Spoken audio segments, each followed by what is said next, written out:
Welcome to the Late Night Show. Hope everything is okay. Hope everything is all right. I'm your host, Andrew Dick. Okie dokie, kids. What's happening on the lovely island of St. Martin? We begin with some news with WestJet. We had an emergency landing on Sunday. And I must say, the way St. Martin handled it was perfect. We called our master engineer, Dr. Luke Messalina, our prime minister, to come to the airport and do what exactly? Because when I saw the prime minister at the airport and he was, on the ramp and he was talking to people and shaking their hands, I was like, what a good doctor. The only thing is, doctor, civil aviation engineer, I don't know if it's the same, if it's close to the same, I don't know. Or what does he do? Does the flight come and then you go like, yes, this is good. I think it is impossible for us to come together and all realize that the machine of this aircraft is defect. So I need to operate. Mask, steward, give me a mask. Like he's ready to. I just said, I don't know. But anyway, it ended up fine. Our Minister of TIAT, Transport, Telecommunications, Tourism, was there present. Of course, she had to be there because that's her portfolio. Why the Prime Minister was there, God knows. I no idea. But in any case, it's over. They moved the aircraft, so PGIA is back open and ready for business. So kudos to all those who came together and yeah, was able to move the aircraft safely and reopen the airport gates. In other news, the opening, well, I should say the closing of Parliament took place today. Why? Because every September we look for a reason to spend extra money, and the members of Parliament have a closing of Parliament and, of course, an opening of Parliament. They do it every September, so this has nothing to do with elections or anything. So they had to open it. And they, of course, came and gave their insight of what they'd done for the past year and what they plan to do for 2027, 2026, because we're going into next year now. So they reopening Parliament on Tuesday, and that's a regular thing that happens. And it was interesting. Let's take a look. Members of Parliament, support staff, radio listeners, TV viewers, those following the meeting via social media, guests in the public tribune here at Parliament, members of the media, ladies and gentlemen, good afternoon. I welcome you to the continuation of this urgent public meeting number 21 for today, Wednesday, September the 3rd. At this time, I want to give a special word of welcome to the Honorable Prime Minister and the Minister of General Affairs, Dr. Luc Mercelina, and his support staff here present at Parliament. We have established a quorum of 14 members. The only notification that I have so far is one of lateness from the member Peterson. At this time, of course, members of Parliament have the opportunity for notifications. I already see that we have a few members wishing to make use of notifications, and I give the floor to MP Lacruz. MP Lacruz, you have the floor. A blessed afternoon, Madam Chair, Lady Griffier, Prime Minister and his support staff, fellow colleagues here in Parliament, those listening on social media, watching on YouTube. Madam Chair Lady, I'd like to first send out condolences to the Salomon family.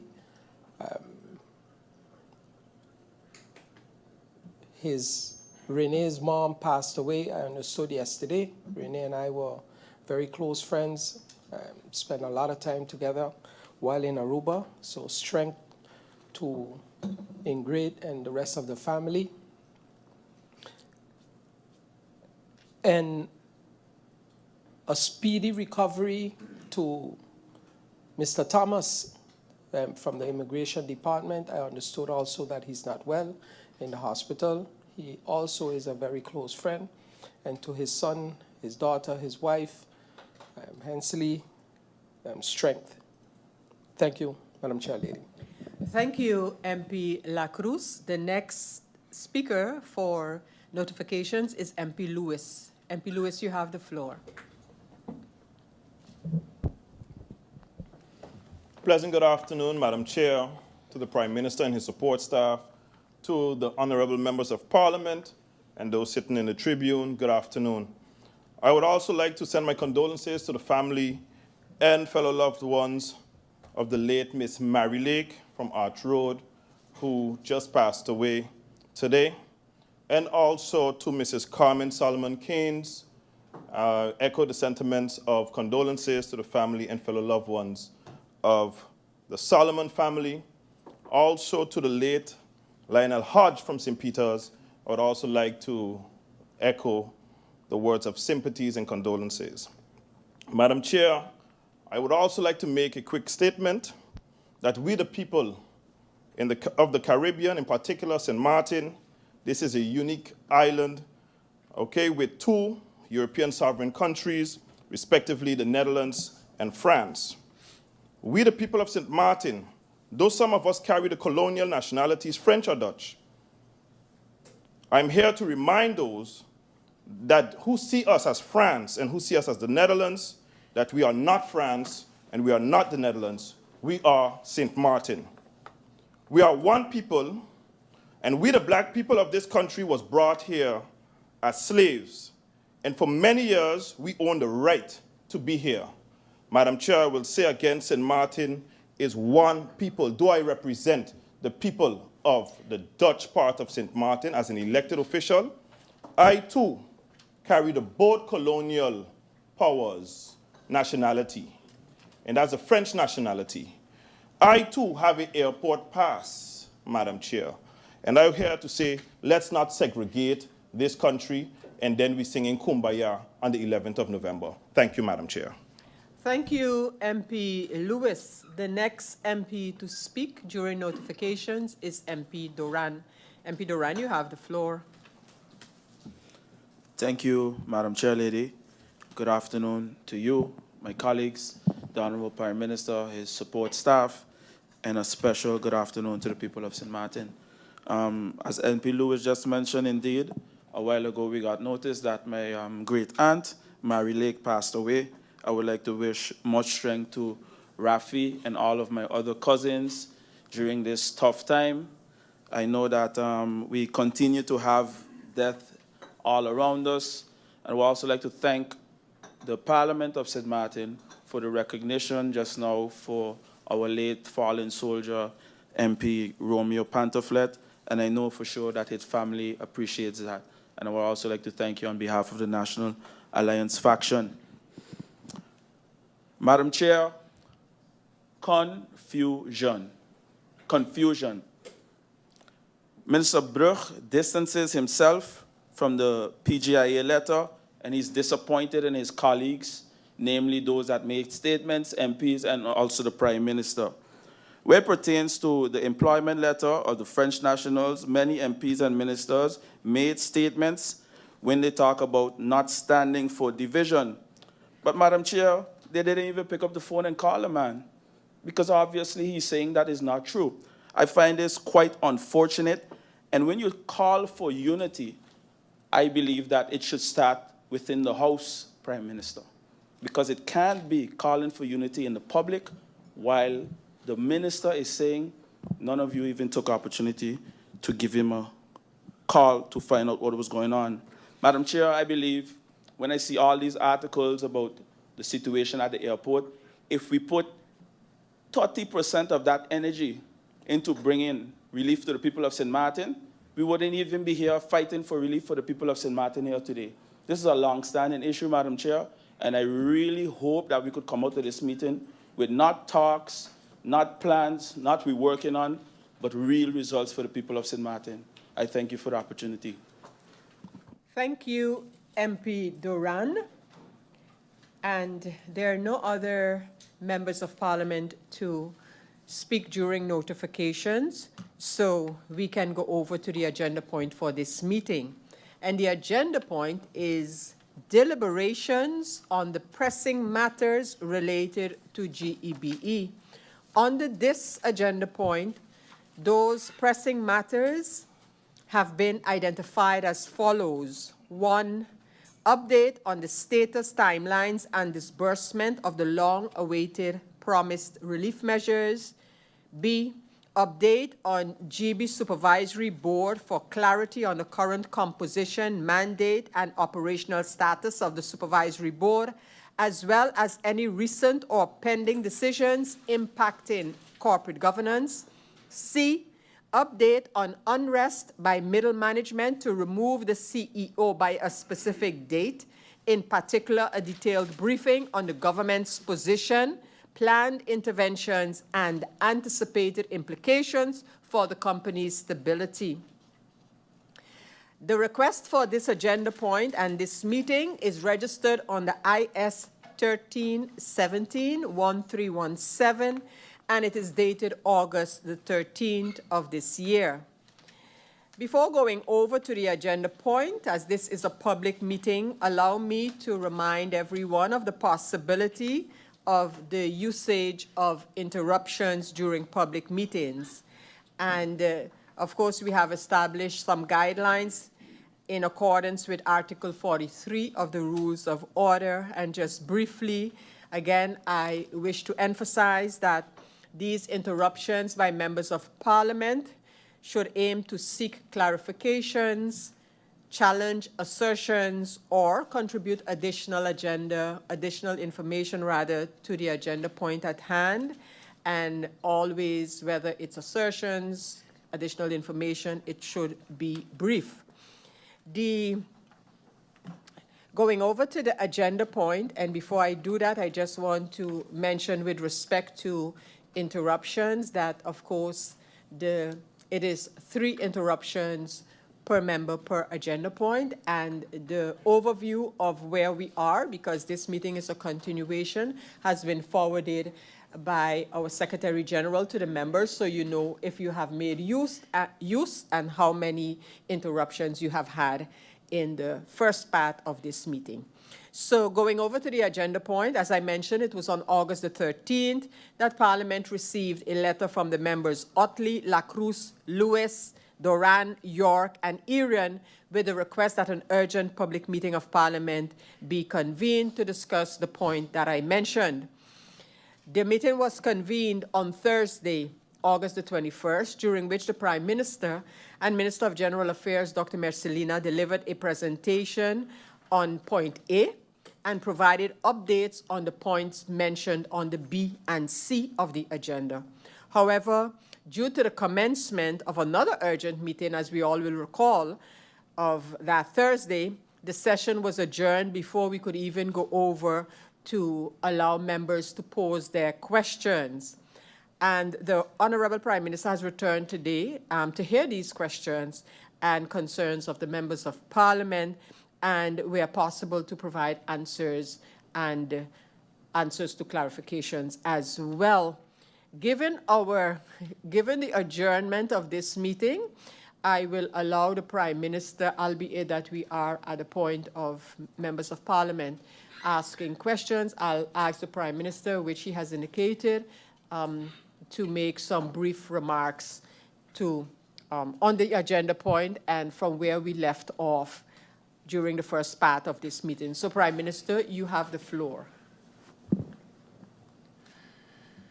Honourable Chair of Parliament, Secretary General, Members of Parliament, support staff, the people in the Tribune and those following on social media, and the people of St. Martin in general. Good afternoon. Madam Chair, in the first public meeting for this agenda on August the 21st, 2025, extensive explanation was given on the topic of the pressing matters concerning GEBE.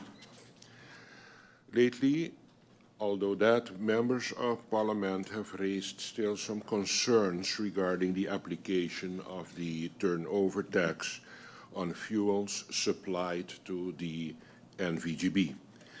This matter could directly, of course, affect the cost of electricity for every household and business.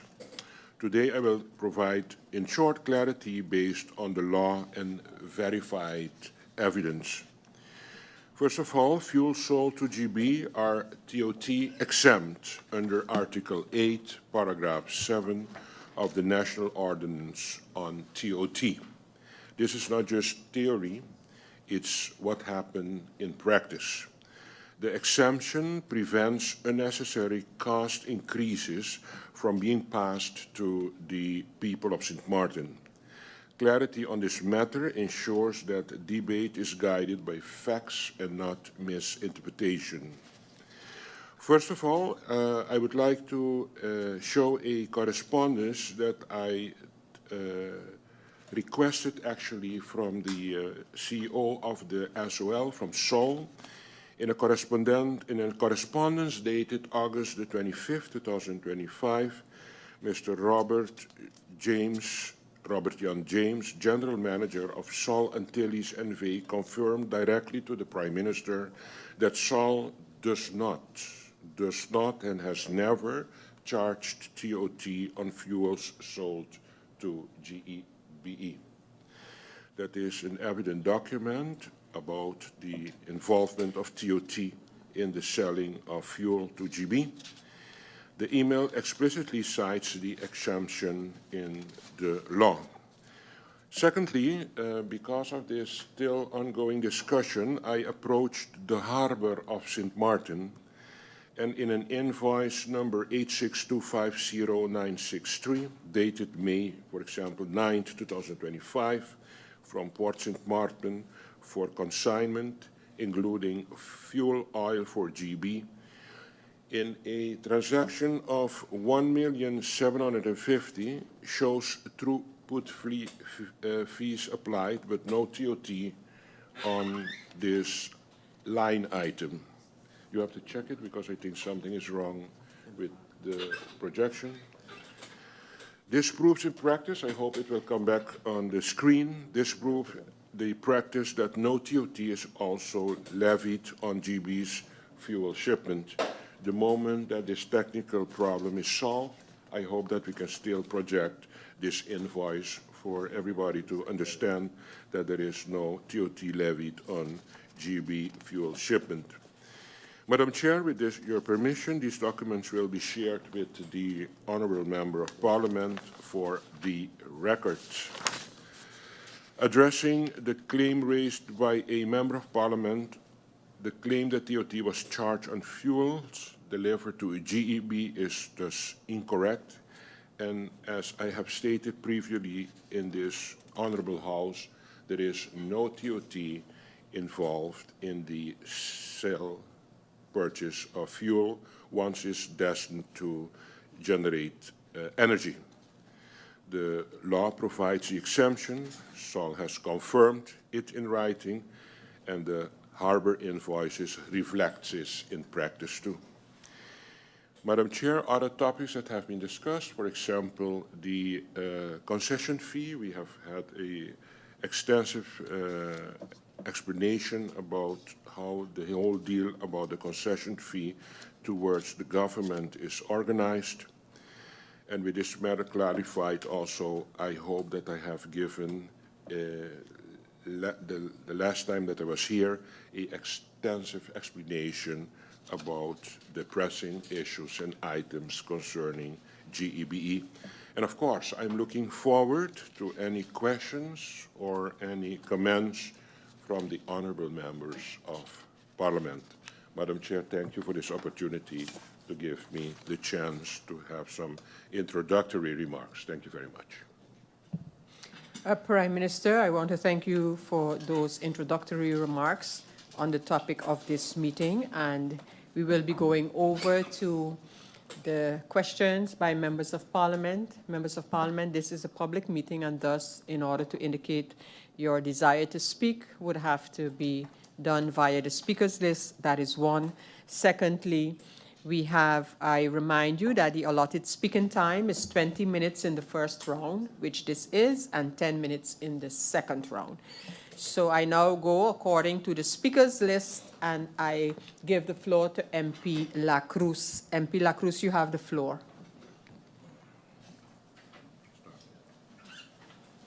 A blessed afternoon once again, Madam Chairlady, Prime Minister, and his support staff. Madam Chairlady,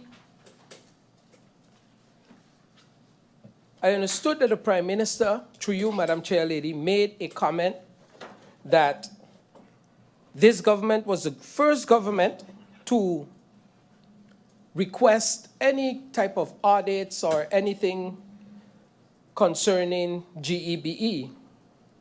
But Madam Chairlady, if we were on the Maury show, the reply to that today would be, that was a lie. Before me, I have a report from the Integrity Chamber dated December the 3rd, 2023. This report, if for the listening public could remember, elections were in January, and in 2024, so about a month after or before this report came out, and we're going to discuss this report. And there's a report from PwC also on GBE with a lot of recommendations. Madam Chairlady, I am extremely happy that the Prime Minister made his presentation and that we actually had time to sit down and go over the presentation, and I could cross-reference with the two reports. Now, Madam Chairlady, I do not want to discuss what is happening today. I'm going to let my colleagues go over that. What I want to talk about today is somewhat what was done before and how we got here. What were the recommendations? And if anything was done to remedy the situation. So I'm going to ask the Prime Minister some questions, hoping that I do receive these answers and we could find a way to eventually solve the problem in its totality with GBE. So again, most of my questions, the sources are these two reports. If the Prime Minister does not have them, I know he could request from the Secretariat for them, and he would be able to go over them. So question one, what steps has the government taken to ensure that GBE implements a code of conduct, complaint procedures, and a confidentiality policy as recommended by the Integrity Chamber in its 2023 report? Has GBE appointed a compliance officer as urged by the Integrity Chamber in 2023? If yes, when, by whom, and what are the officer's duties and reporting lines? Has GBE appointed a confidential advisor to assist with the internal issues as recommended by the Integrity Chamber in 2023? If so, who was appointed and what are the qualifications, their qualifications? And all these questions are stemmed from recommendations in these reports. Government has initiated a dismissal procedure against the Supervisory Board. Is this a direct enforcement action following government's concerns? What enforcement mechanism has the shareholder instituted to ensure compliance with GBE's governance policies as identified as lacking in the 2023 Integrity Chamber report.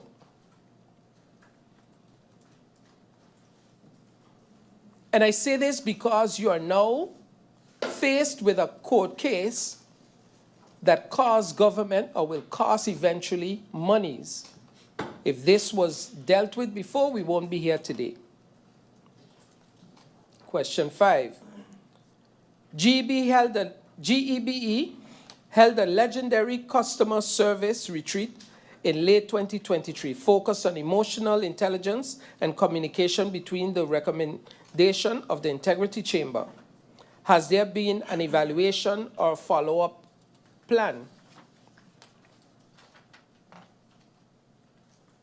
Concerning board appointments, why have we no transparent criteria for appointing GBE board members being developed and published as recommended in the Integrity Chamber report? And if that is so, if maybe the Prime Minister could let me know where this was published, because I have not seen it. Were recent board appointments at GBE made through a merit-based, criteria-driven process? And is yes.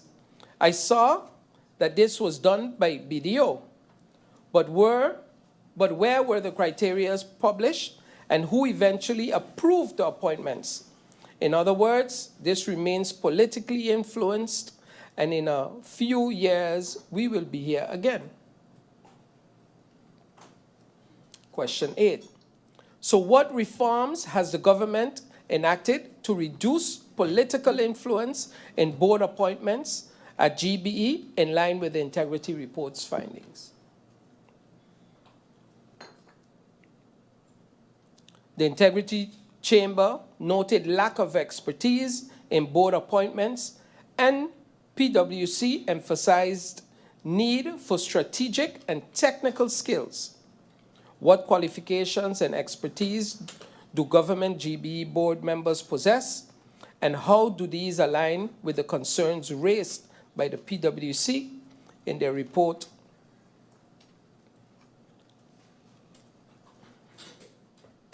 Question 10. The government responded to the PwC findings that GBE's waters infrastructure is aging and vulnerable to storms, prompt by GBE to sign a $5.1 million agreement in May 2025 to upgrade the water and electrical systems. Please give us a detailed list of the plan on how this is going to be done. $5.1 million is not chump change.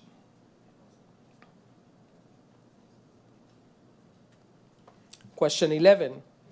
Given that water losses at GBE reportedly increased by 25% to 36%, what specific action has the shareholder taken to address this inefficiency?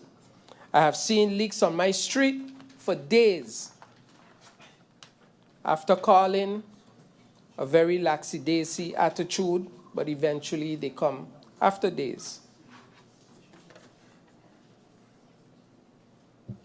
What recovery strategies are in place to address the large outstanding receivables at GBE, as highlighted in the PwC report?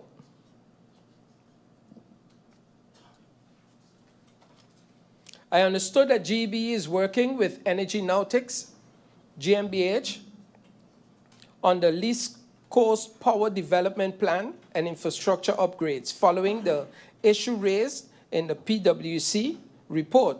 Can the members of Parliament receive in writing the full detailed plan?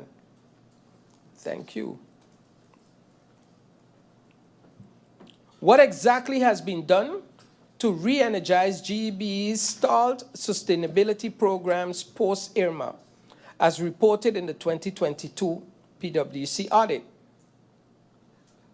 I understood that it was reinstated, but what exactly has been done, and what is the plan moving forward?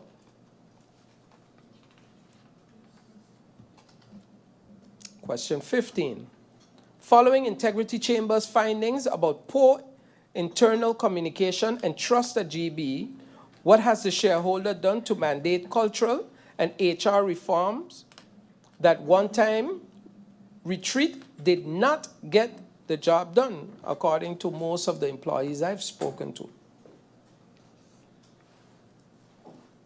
I understood that value-based training programs or corporate culture improvements being implemented at GBE, like emotional intelligence and customer service trainings, were implemented. How are these monitored? Question 17. Why has the government required an independent assessment of GBE's internal work environment since 2023? Integrities Chambers report. This exposed the dysfunction.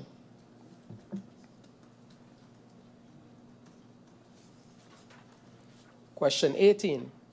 After GBE's press release distancing itself from the former board members' allegations, what actions has the shareholder taken to verify these claims and ensure due process?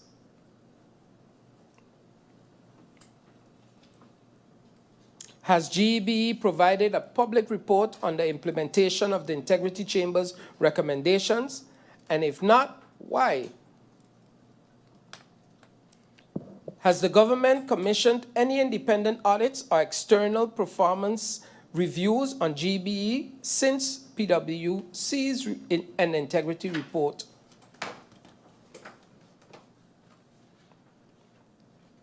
Government is pursuing legal dismissal of the supervisory board.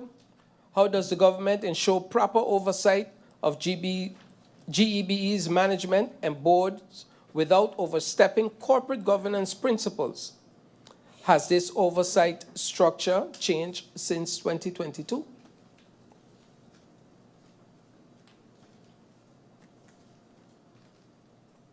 Question 22. What structural reforms have been implemented across all government-owned entities in response to the PwC's cross-entity findings? How does GBE currently compare to the other government entities assessed in the PwC 2022 report, like the PSS, the Samaritan Housing Foundation, or even BTP, regarding compliance, finances, and service delivery? How has St. Martin's corporate governance framework in public companies evolved since 10-10-10? And has this been formally reviewed since the two reports? Question 25.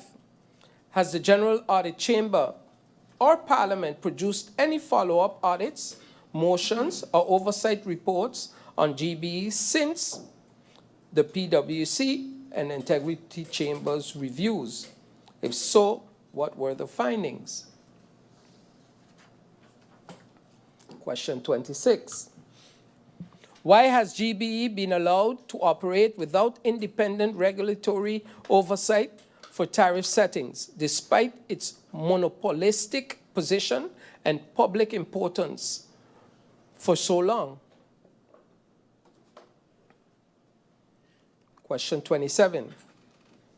Can we see an exact plan of approach for the task of BTP St. Martin?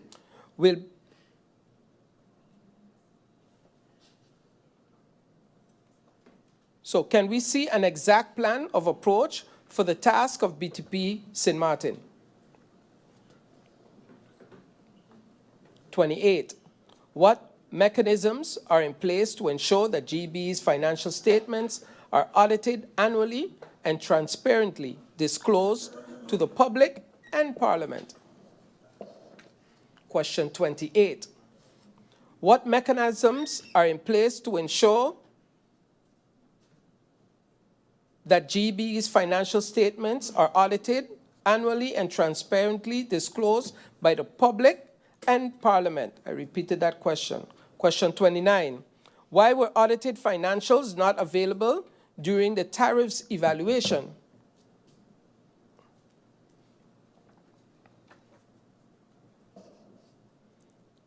Question 30.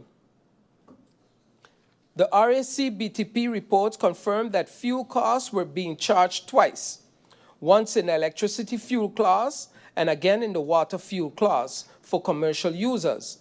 This violates cost causality principles and lacks transparency. How does the government justify the current electricity and water tariffs formulas, given the lack of cost causality and transparency, especially the double allocation of fuel costs for both electricity and water consumers? Question 31. What is the rationale behind the 400% discrepancy between domestic and commercial water tariffs? And is there a plan to reassess this cross-subsidization? Question 32. What is the government's strategy to resolve the ongoing disagreement between GBE and SOL regarding fuel supply terms, which poses operational and environmental risk, seeing the monopoly that SOL has on St. Martin? Question 33. When will the fuel prices for electricity generation, LOF or HOF, be regulated under the existing price for ordering framework as is done for gasoline and LPG? Has the government considered mandating GBE to develop an integrated resource plan that includes a transition to renewable energy sources and outlines future electricity demand projects? Question 35. Why does GBE apply a fixed 8.5% non-revenue electricity rate in its fuel clause formula, instead of calculating it dynamically based on actual monthly losses? What incentives or penalties are in place to encourage GBE to reduce non-revenue electricity and water losses and improve operational efficiencies? Question 37. Given that the base rate for electricity has remained unchanged since 2011, 0.25 gilda cents, and failing to cover operational costs, how does the government plan to ensure GBE can cover operational costs and invest in infrastructure? Question 38. Will a future base rate evaluation be conducted on both ex ante and ex post based on an independent body? Question 39. GEBE paid in the month of July 2023, between the 21st and the 31st of July, a whooping $1,902,194 and 51 cents to SOL. Fuel oil GBE paid about 3.4% above market value.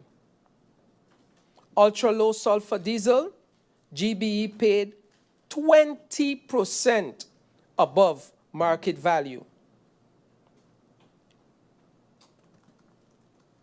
Madam Chair Lady, through you to the Prime Minister, I would love for the Prime Minister to explain that to the people of St. Martin. A company that has a monopoly and a 20% above the market value. Ooh. That's a rough one to swallow.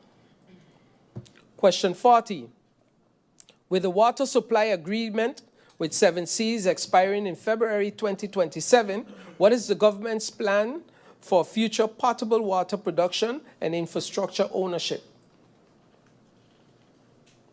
Question 41. What is budgeted for the Integrity Chamber yearly? Question 2. How much did government pay for this PwC report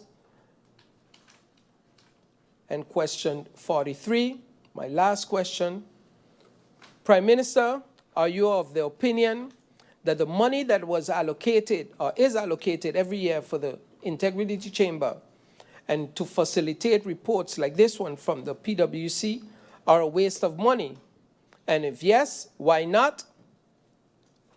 And if no, why have we done nothing with the recommendations in the last 20 months? Thank you, Madam Chair Lady. Thank you, MP Lacruz, for your questions. Members of Parliament, at this time, there is no other speaker. I await MP York to make it to the lectern and indicate his desire to speak.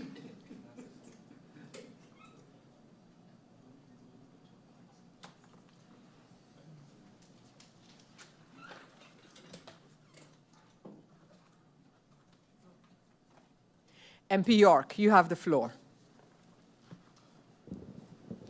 Thank you, Madam Chair. Good afternoon to the Prime Minister and support staff. Good afternoon, honorable colleagues, and special good afternoon to the viewing public. Madam Chair, it's important to know how we got here today. This relief topic is not, contrary to what a lot of people may think, and it may sound crazy what I'm about to say, but it's not because generators stopped working a couple years ago. It's not because of the power outages. This topic of relief has been a discussion and a debate for over a decade, right? And there have been various attempts and various things done in the past to bring relief to the people by the former government, but also way back over a decade ago by another minister who even brought up to 5 cents relief on the liter. And what was then seen as a valiant effort, because it was, turned out to be to bear a symbolic result. Because although it was 5 cents per liter on the liter, it didn't bring the type of relief to touch the bottom line of the consumers. Because a lot of people was waiting on it, and even after it was instated, a lot of people didn't even recognize or realize it was instated because it was pennies compared to what they were expecting.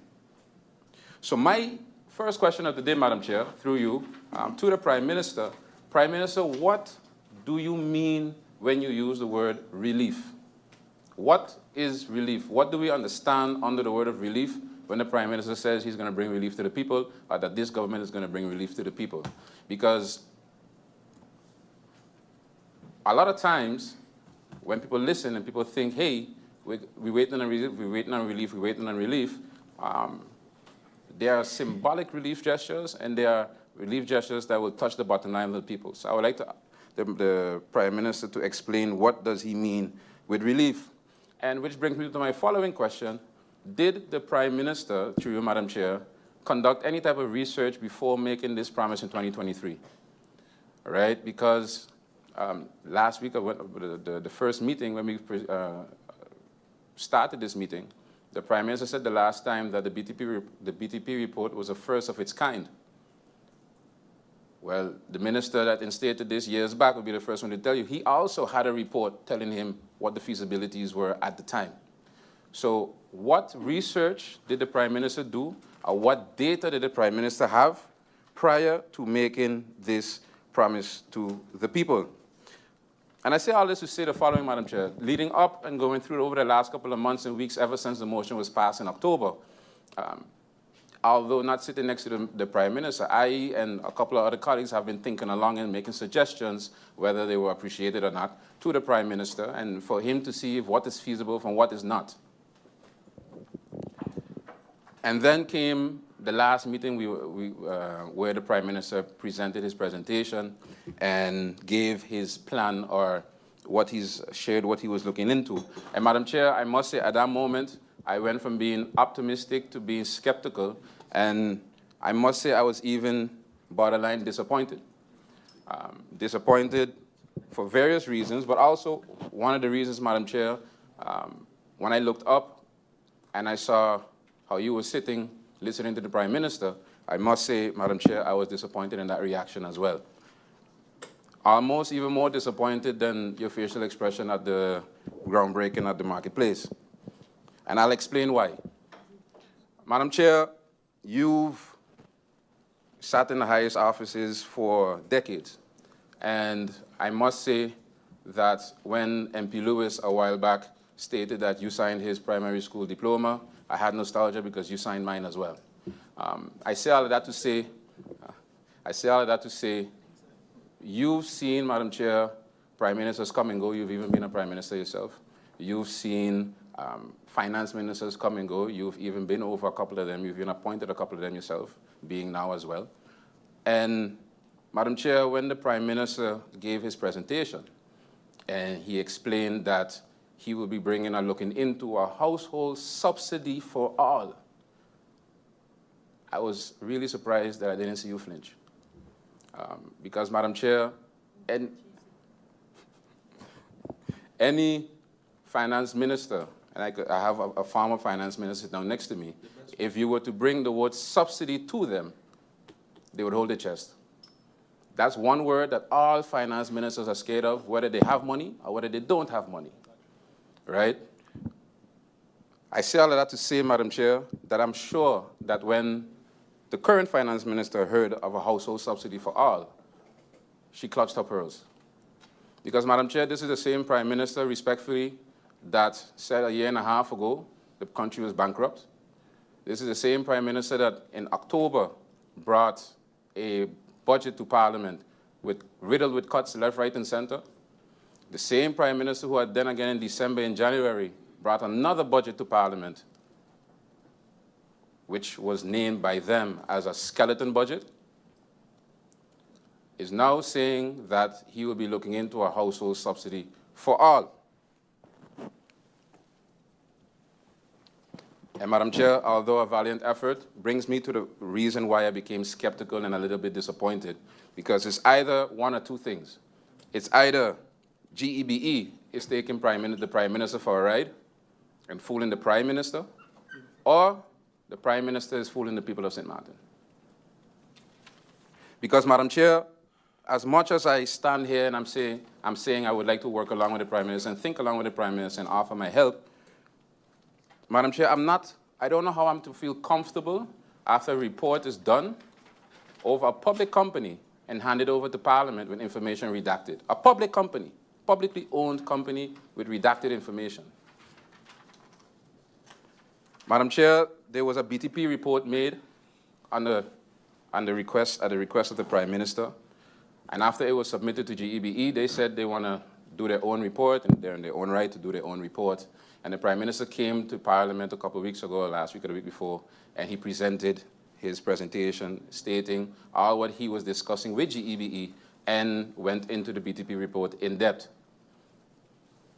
Madam Chair, I don't know if I'm the only one, but at the time, I was under the impression that the GB report was still pending, only to find out afterwards that it was already available and that the Prime Minister already had this information.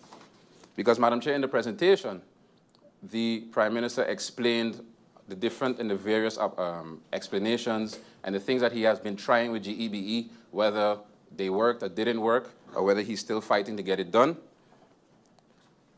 but made no mention of the other report. And now, what we have a report from the BTP, the regulator. We have a report from an independent company commissioned by GEBE on behalf of GEBE. So we have two reports.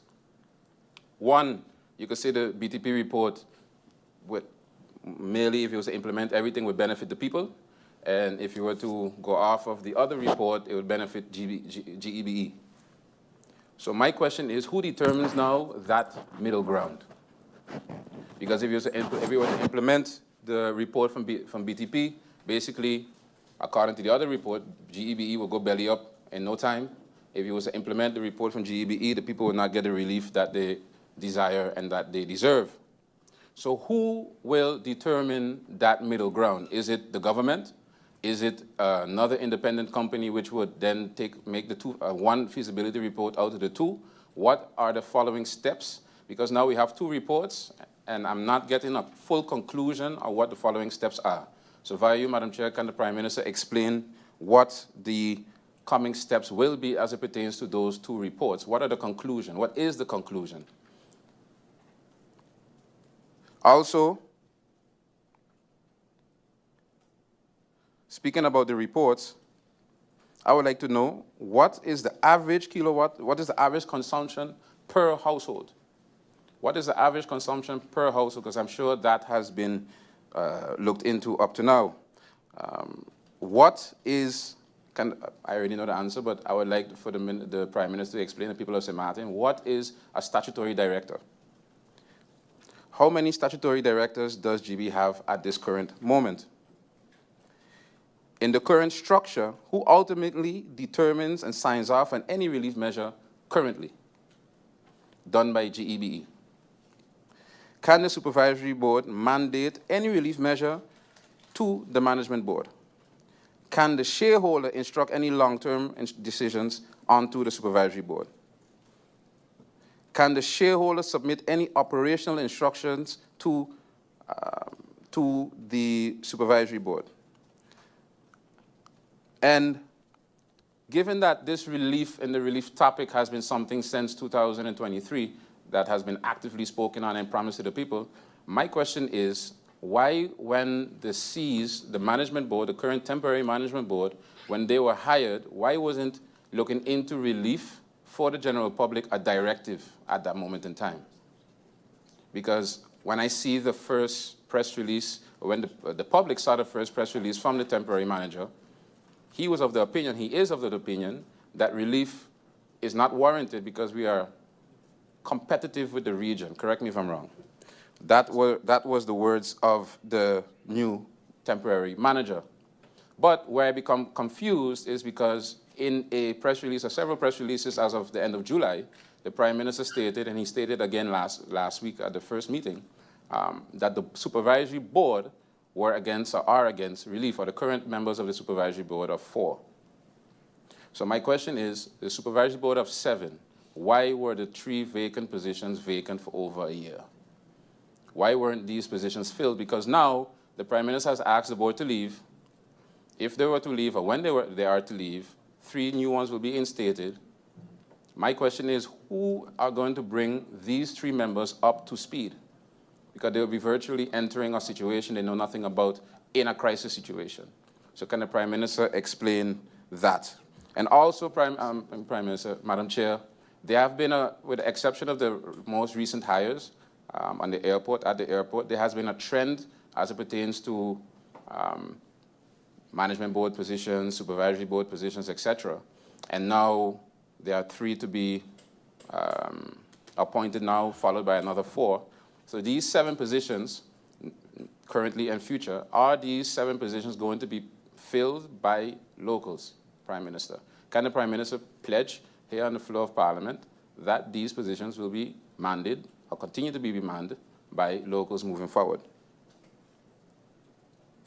Then, Madam Chair, oftentimes upon assuming office, a lot of us had responsibilities and jobs in the private sector, and upon taking office, we often forget what our former caps were.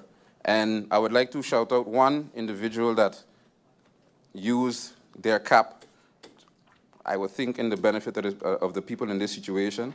I have a newspaper article here from a couple of weeks ago where the good MP Roseberg spoke out, basically with the headline, "Cutting power without personal notice is illegal. Consumers may have right to compensation."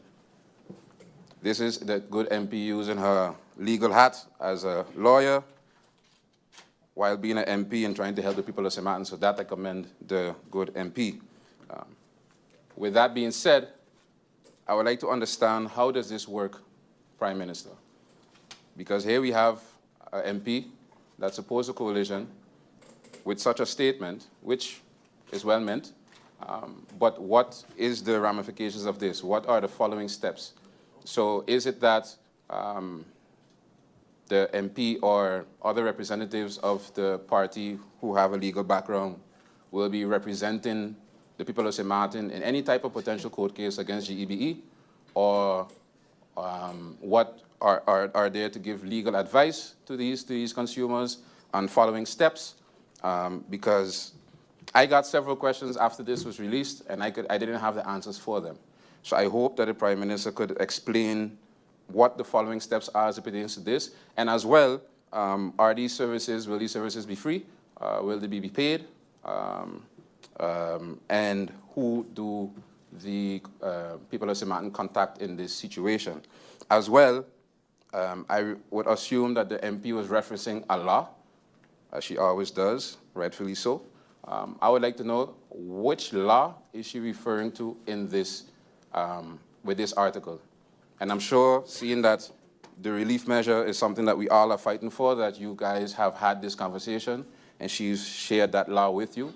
So will the Prime Minister share this with the people of St. Martin, or is this something that only if the URSM faction is approached with this matter that the law will be shared with the consumer?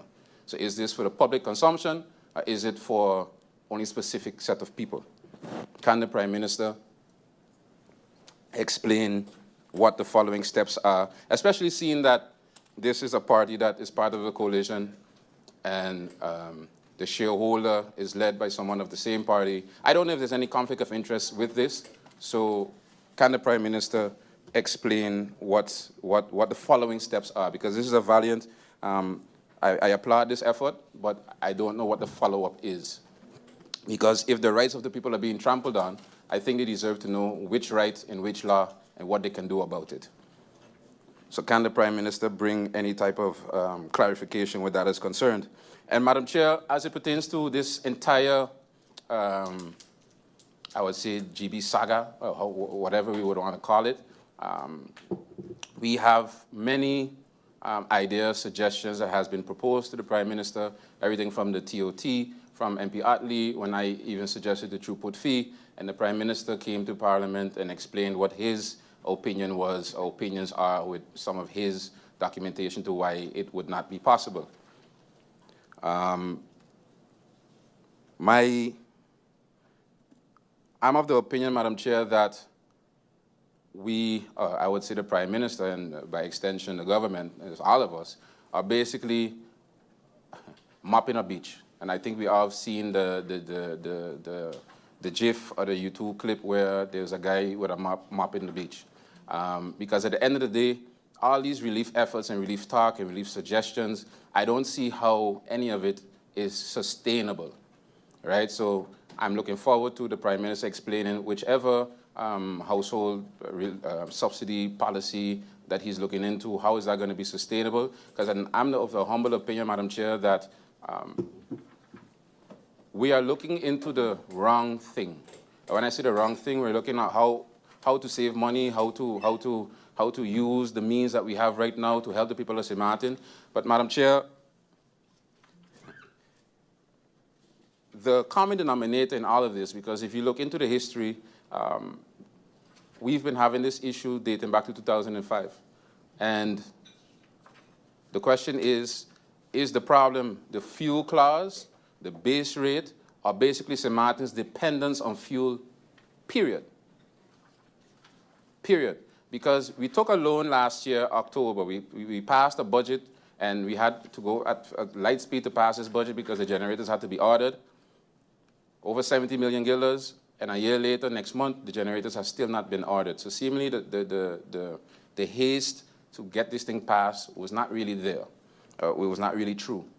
But my thing is, Madam Chair, at the end of the day, even if the Prime Minister finds a way to the 19%, 30%, 25%, whatever type of relief he would find feasible to be able to be levied onto the people of St. Martin, if tomorrow the barrel price goes up by 30%, then what?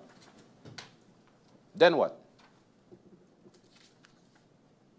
The government of St. Martin has repeatedly, since 2005, maybe even before that, 2005, 2011, 2015, 2020-something, repeatedly been asking GEBE to look into alternative energy. Repeatedly. And for some reason, I don't know if it was on the side of GB, I don't know if it was on the side of government, I wasn't there, I can't speak on it, but for some reason, that step was never, or has never been taken.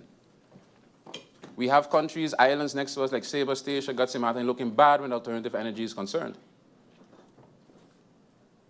I see that we got capital expenditures the other day of some 30 million guilders, and I heard all different type of plans as it pertains to housing, land for housing, etc. But I heard nothing but land for solar panels. How is St. Martin really working towards becoming a sustainable country when we still repeatedly take today for tomorrow measures? Because it might be popular to say we're buying land for houses, but if we put houses and we put people in these houses and they're not able to pay the GB bill at the end of the month, how are we moving forward?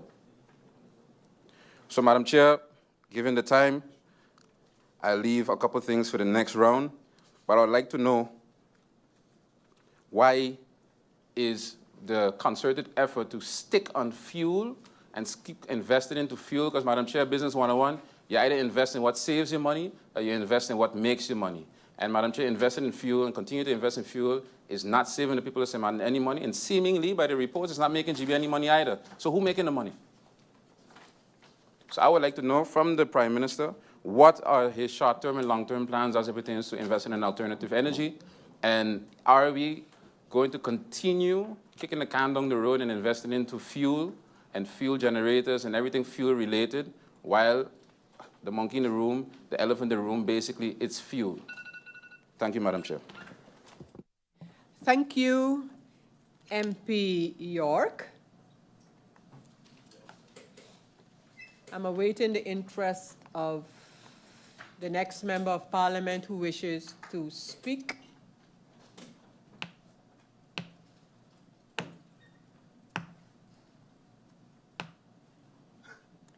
And that member is MP Otley.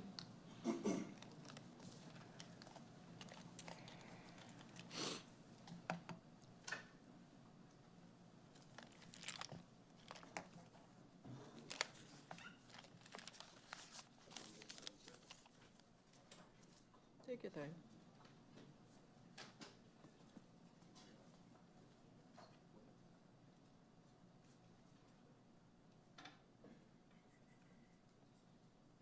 MP Otley.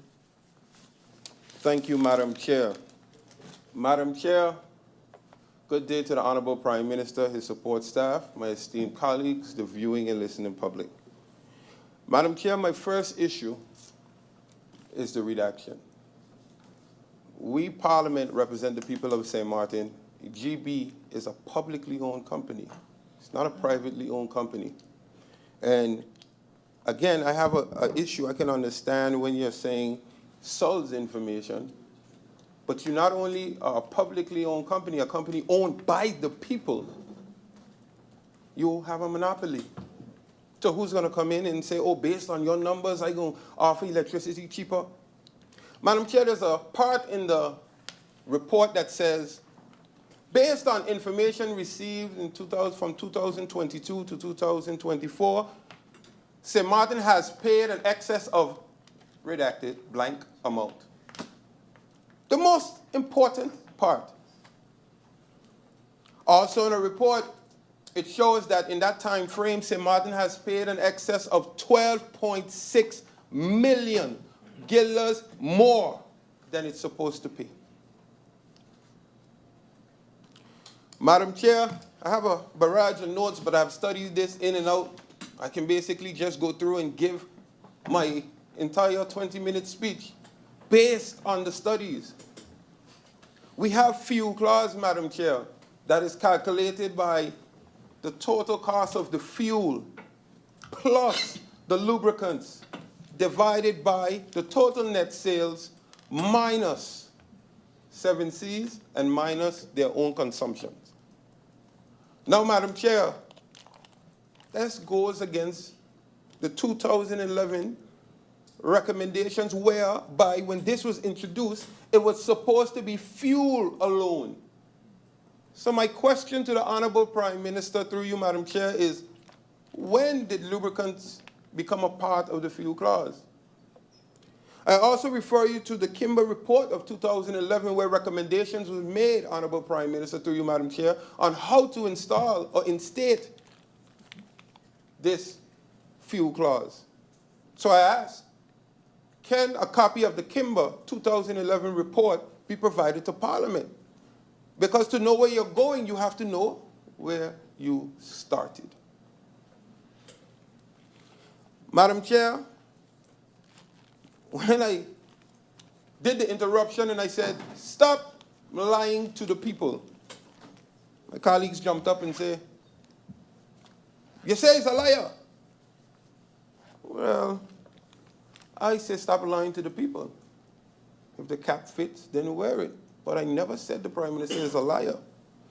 Because, Madam Chair, we hear one lie where it states that this government is the only government that requested such report. And here we go. 2 reports was read. Madam Chair, I ask to the Honorable Prime Minister, I'll take a trip down memory lane real quick. We have here an article, March 18th, 2025. March 18th, 2025. Government looking into turnover tax exemptions on fuel purchase and renegotiating 7 Seas contract. This is in March. My motion was in June. I was just going off of the basis and the premise in the same direction that the government wanted to go. Now, my question would be to the Honorable Prime Minister, can you provide me the document where Sol requested a TOT exemption and Sol was granted this TOT exemption?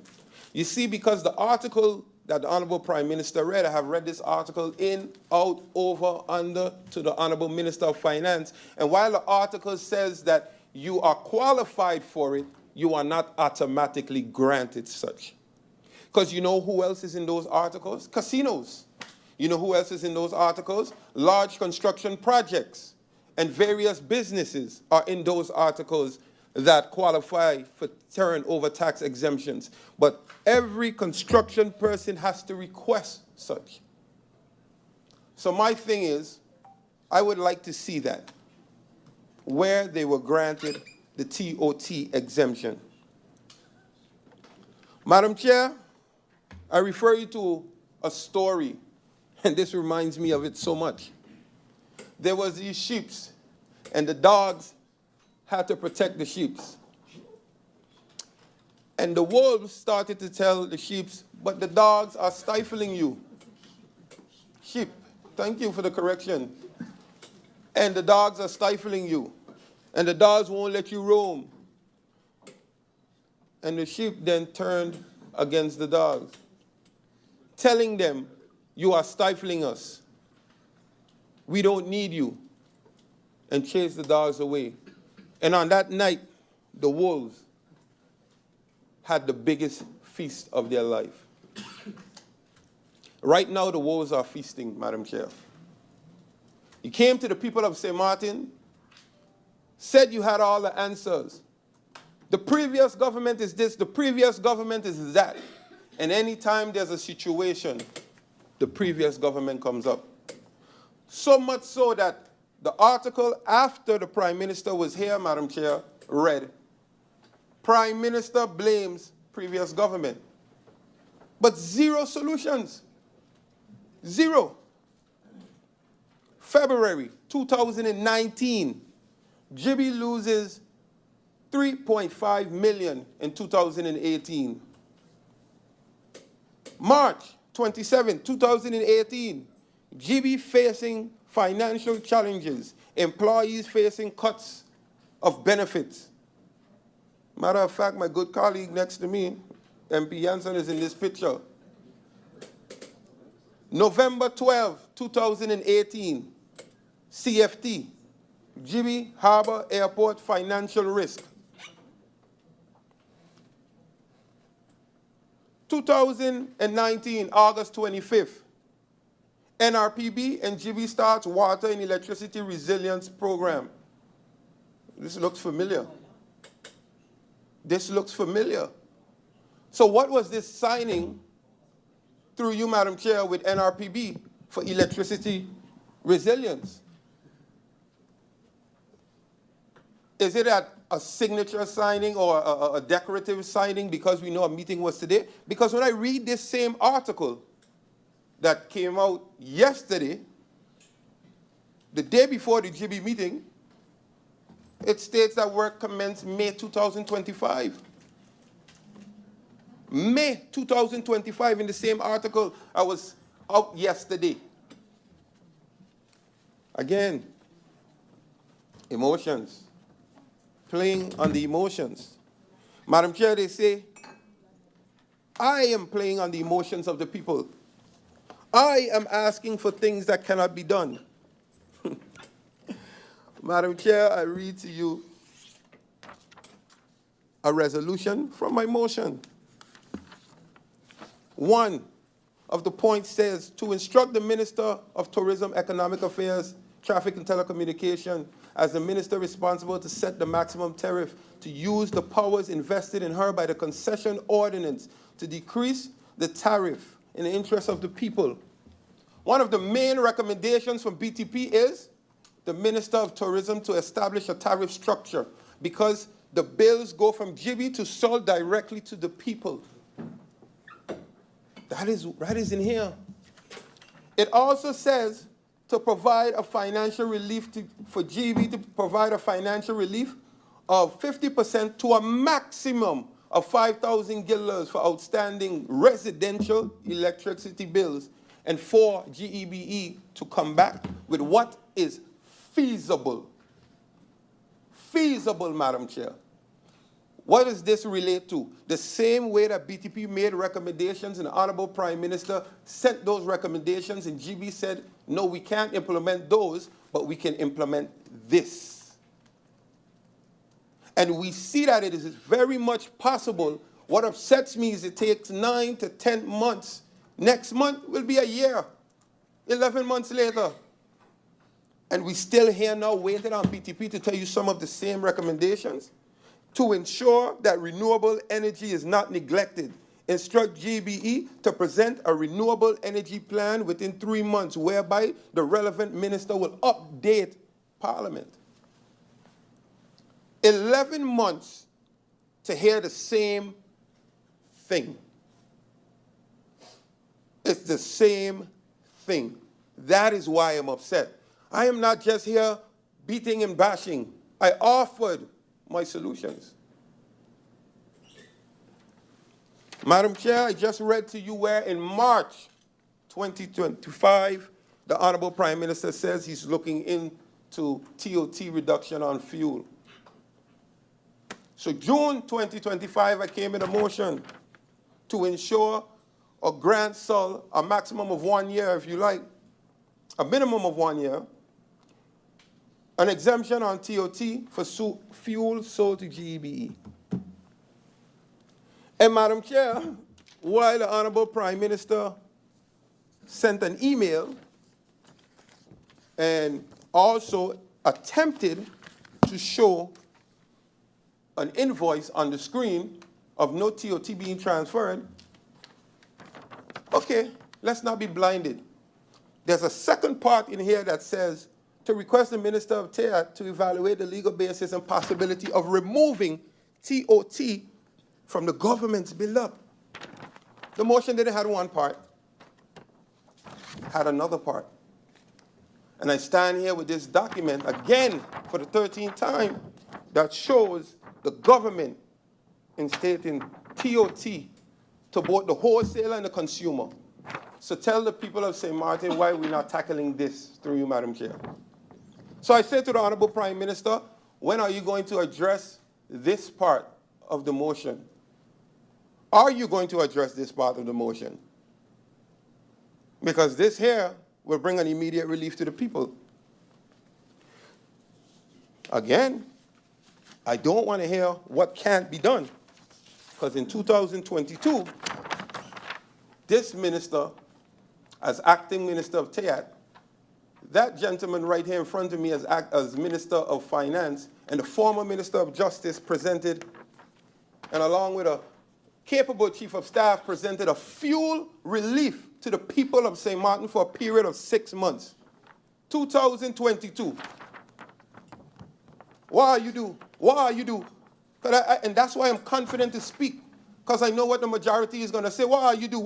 That's the same record that goes over and over. September 2023, NVGEBE and Minister Attlee discussed reduction for payment on utility plans.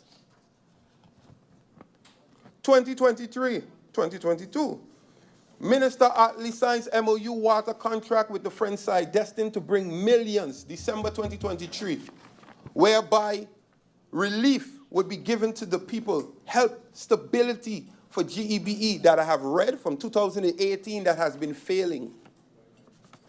July 2023, MP Attlee signs water agreement with 7 Seas, saving GEBE $400,000 annually. Also in 2023, MP Attlee first minister to sign DDRP scholarships whereby GEBE can have someone to study water production to take over 7 Seas. And all of this is the findings and monies will go back to the people of St. Martin. Madam Chair, since we're in the illustrative mood, I illustrate here an invoice from SUL to GEBE, signed by the plant manager.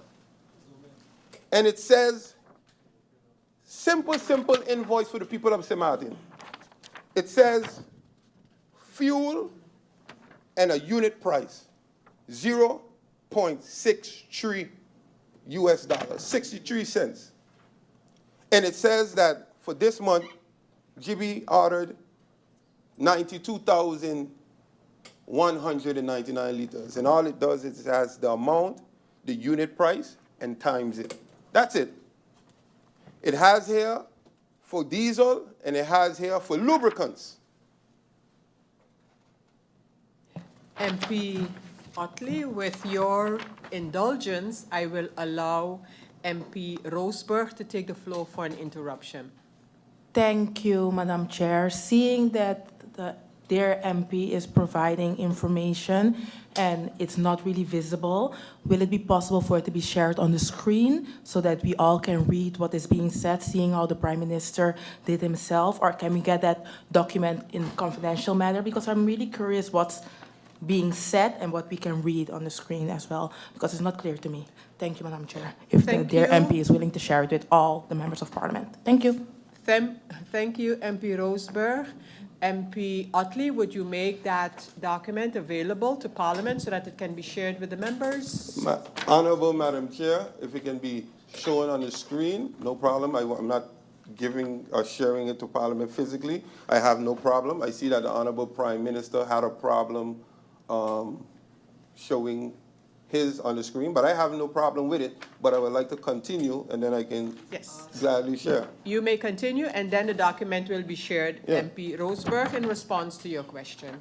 MP Attlee, you may continue. Madam Chair, so again, all it has is a unit price per liter, 0.63 cents, 0.6266, and 0.82. That's all it has is a unit price per liter and the amount that GEBE ordered. And underneath it says subtotal, which adds up, and on the invoice, correctly, in case they're getting frightened, correctly, it says taxes, 0, miscellaneous, 0, and freight, 0. That is what this says. This is an invoice from SUL to GEBE. What is interesting, Madam Chair, and yes, this can go on the screen, I have here a confidential letter, subjected, fuel on board, change of gas oil. And it says MCP, freight in and out, through port fee, remittance tax, ocean loss, miscellaneous, service TOT, and net prices. Confidential letter. Madam Chair, I refer to my statement. I always say if you want to beat a dog, you're going to find a stick. And instead of focusing on what I really say, I told the Prime Minister, while you are reading what is not supposed to happen, leave that office and ensure that it is not happening. Because, Madam Chair, right here, at the end, I have a unit price of 0.87. A unit price. And I read here, that's how these bills are sent.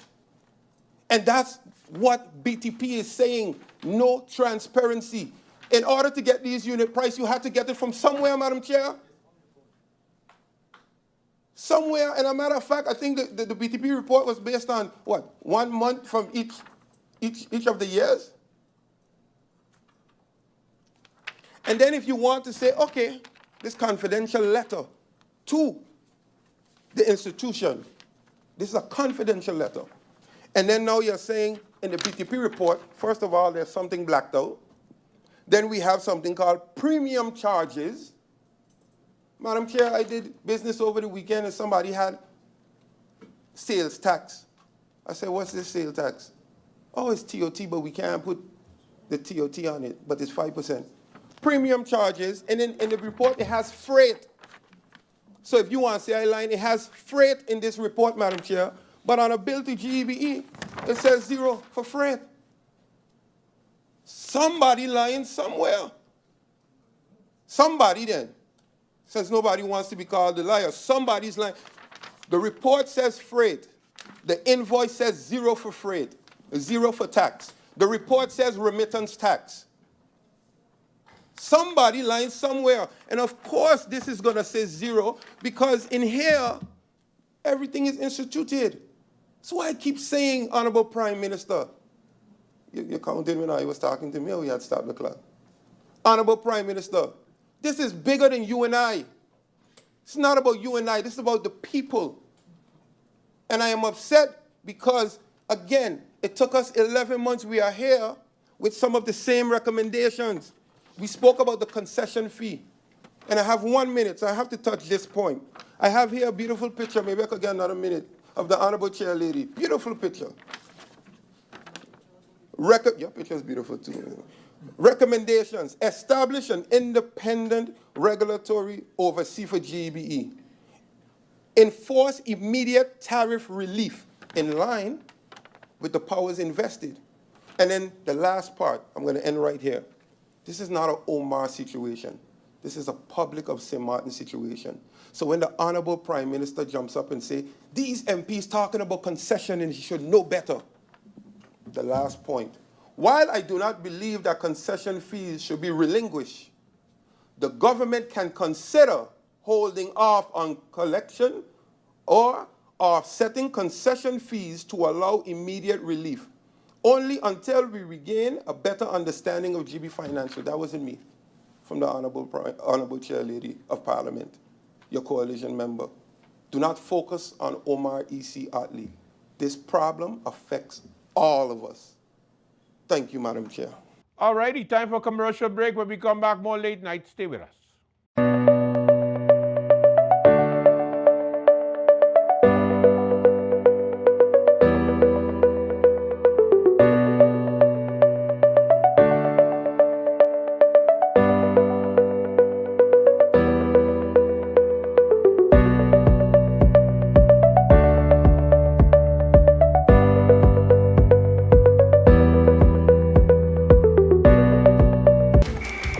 Trouble with my internet.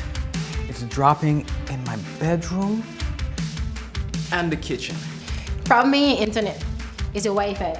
You see, things like the size of your house, the building materials you use, like concrete walls, whether you have multiple floors. And let's not forget the distance between your modem and your devices, like your computer, your phone, TV. All these have an effect on the quality and the strength of your Wi-Fi. How do you know this stuff? You need to check Telem. They have mesh devices that allow you to create your own smart Wi-Fi network to cover your entire home. It's a few small devices working together like a team to cover your entire house with strong Wi-Fi signal. Super easy. Here, I get one from Telem today. Download the app from your phone app store, plug in the device, and plug into the modem. When light blinks blue, it's ready to pair via the app. Go to app, click next, and follow the instruction. Place the second device where you need coverage. Boom, now you're covered. Telem makes it super easy. They offer convenient payment plans of just $12 a month. My guy, and if you opt to get the fiber plan, they'll come and install it for you. Guess what? For free. Oh, wow. I'm gonna get my smart Wi-Fi plan today. Hey, let's do this thing. Today self. Get your smart Wi-Fi from Telem today. All right, welcome back. Now, we had to talk about this public tit-for-tat between the Minister of TIAT, Krisha Heliger Martin, and a Member of Parliament and, I don't know, also part of the UP party, Mr. La Cruz, Francisco La Cruz. Now, these two government officials have been going back and forth in the media when it comes to the transportation is concerned. Now, during the time that Francisco La Cruz was the head of the cabinet for the Minister of TIAT, some questionable things were done according to the Minister of TIAT. She went on Lady Grace and she gave it all to her and basically hinted at the fact that some wrongdoing was done. In the meantime, Francisco La Cruz, our good member of parliament, is doubling down and is saying, I challenge you to tell me this publicly. I challenge you to tell me everything that I so-called do during the time that I was in the cabinet of TIAT. I want you to show me that I gave out licenses. He is doubling down. This is Krisha Heliger during Lady Grace's interview. Government issuing and managing, it has to be now more on an authority basis. And lastly, Grace, I'd like to say, MP La Cruz jumped up and said he's going to call me to Parliament. He got questions, he got things to say, he got a lot to say, but I have a lot more to say. So I welcome it. I still haven't received it as yet, but I welcome his invitation because now I have a lot to say. I have a lot to unpack. So MP La Cruz, game on, let's go. Bring it.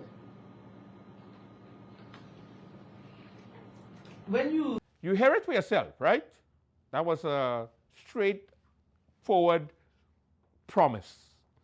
The promise is that if we take this publicly, then she's going to disclose publicly what you think she would be scared to do publicly. So we're going to see how this thing is going to end up.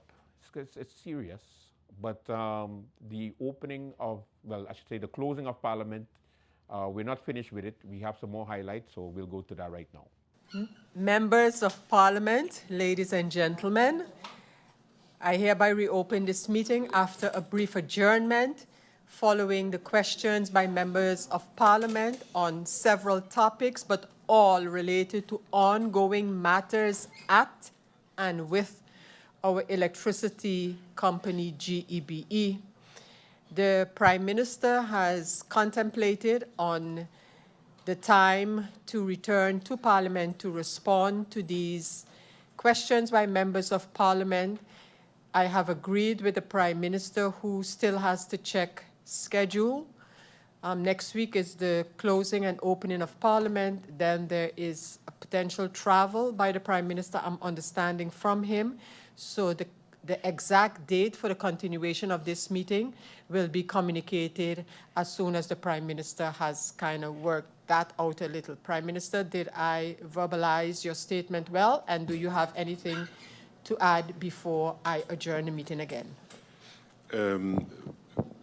Madam Chair, thank you for the opportunity. Indeed, seeing my intense schedule with some commitments abroad too, I'm requesting, as you said, if I can have go back to just see how I can coordinate it with my schedule and get back to you as soon as possible for us to give continuity to a follow-up to this meeting.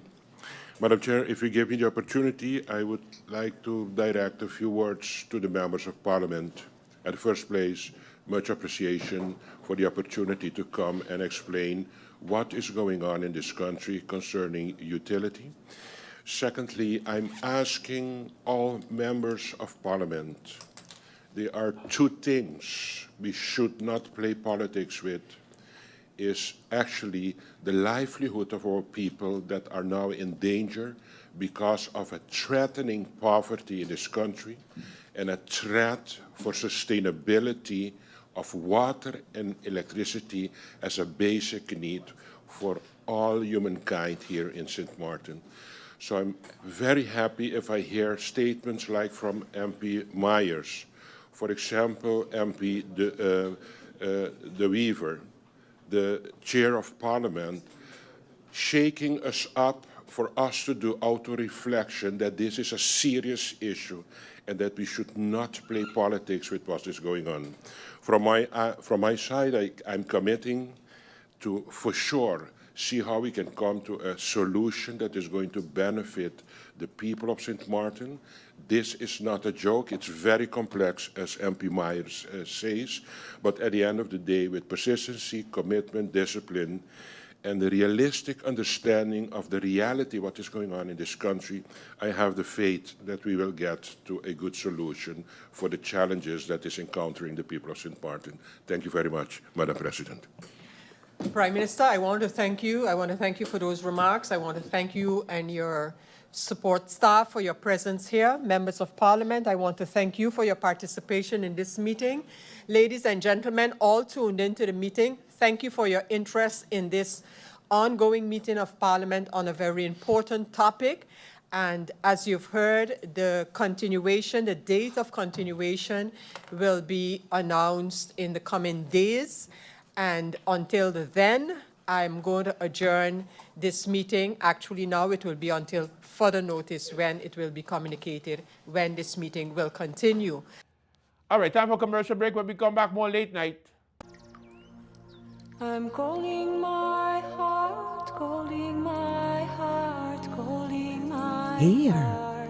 in St. Martin, we take pride in our island and want the world to see us,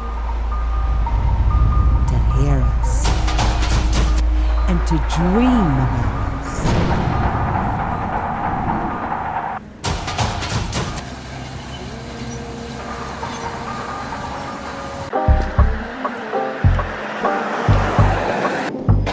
Yeah, it's here, certainly.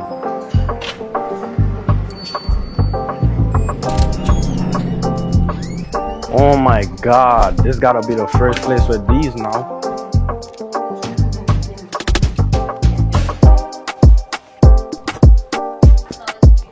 Yeah, this is it. Can I get this one printed, please? Of course, let me get it ready for you. Here you go. Thank you, bro. Like, this was really quick and I appreciate it because I'm on the run. Have a good one. Yes, Time for your flashback. Let's take a look at what was and where we're going. And yeah, enjoy this highlight. We have a Until we have elections, whether it's snap elections or elections, it would then change into parties again because then they need a vehicle to get into the city. Exactly. It's clearly in the electoral ordinance, and there's another ordinance that talks about, you have to register with them in order to become, and you cannot register as a person, individual. As an individual. No? You must, no. So okay, but I could register a party and be the only candidate. Yeah, you can. Yes, because the party has the budget, the party has a program, the party has all these things by which means they are allowed to run an election. You as an individual, right? If we look at those independent members of Parliament now, let's go by the election registry and try to find their party and them having qualified to be a party. None. We can't find them. So we can have a government that is represented by NA and UP, which are the ministers, and look back in Parliament and don't see them. You know what would be fun? To look at the 5 independent members and see how much votes they have together. They have gotten as low as 120 or 125. Yeah. There are persons in the mid to low 100 votes.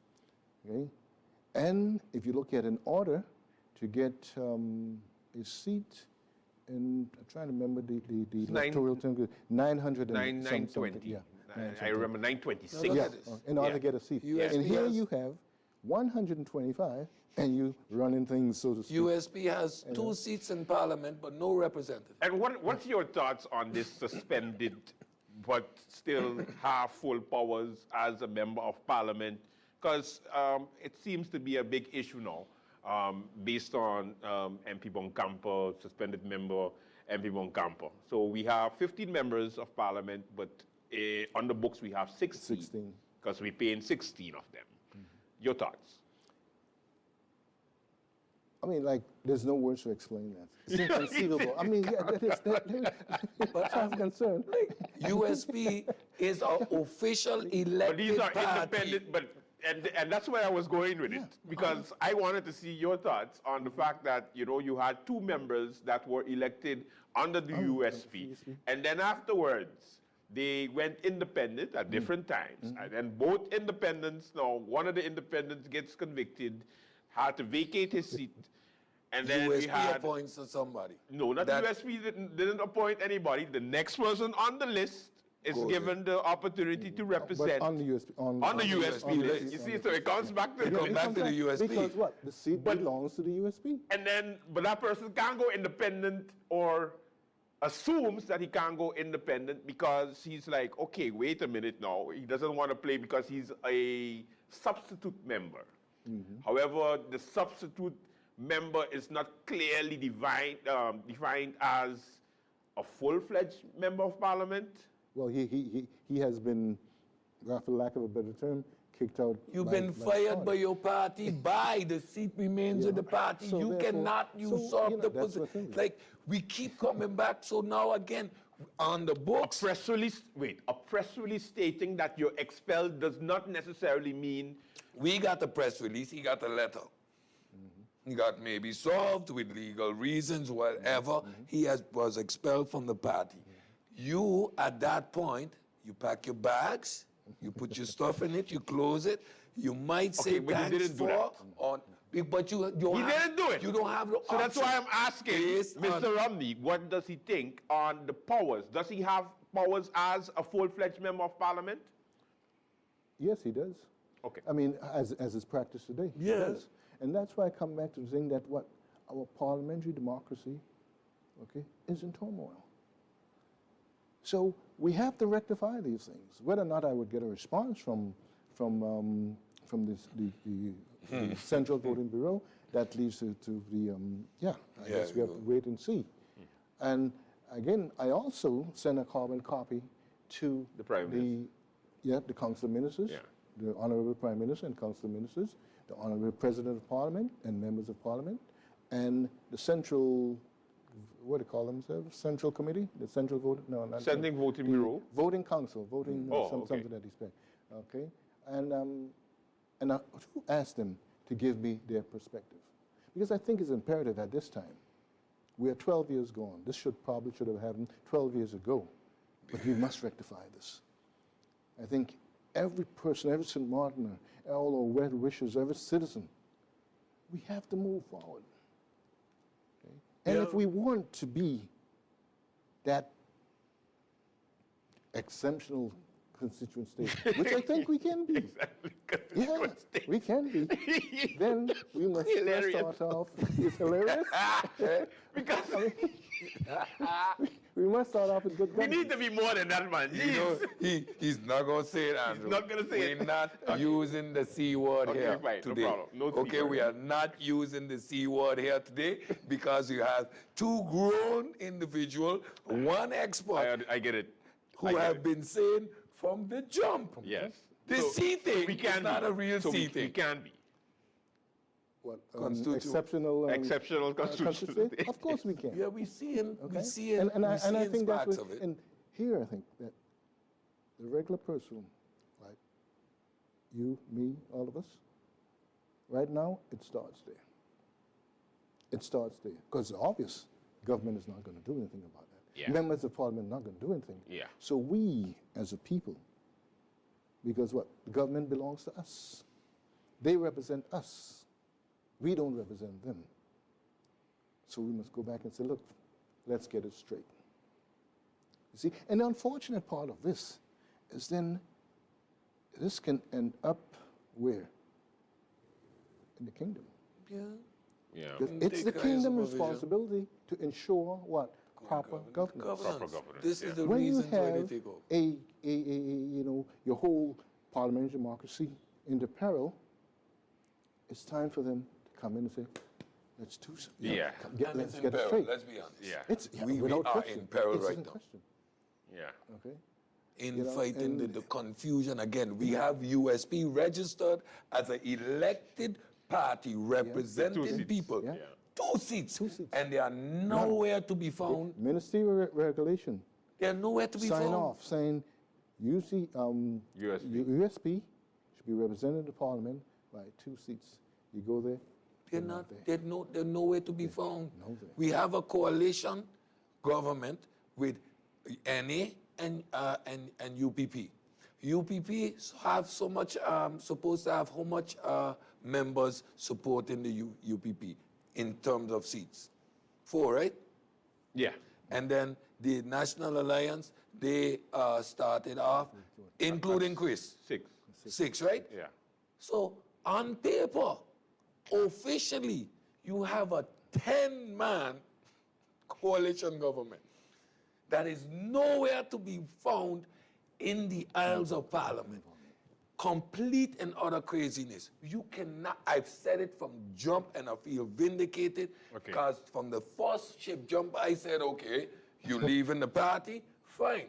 But based on how this thing's set up, that seat remains with the party. Otherwise, we can have 15 independent members in Parliament, but a 2-party government, which is not reflected back in Parliament.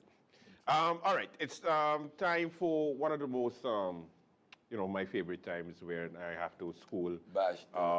No, I have to school Cedric on, what's happening. Of course, yesterday, I don't know if you get to see this in Parliament. It was very interesting.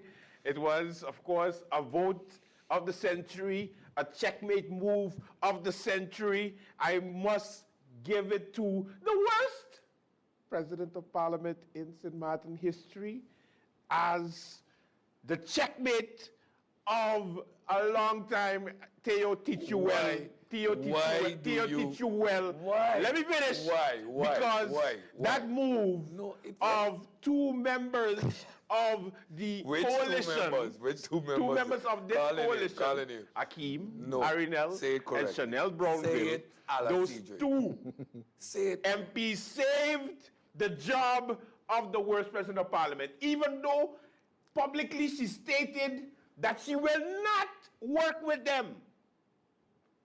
I guess things change.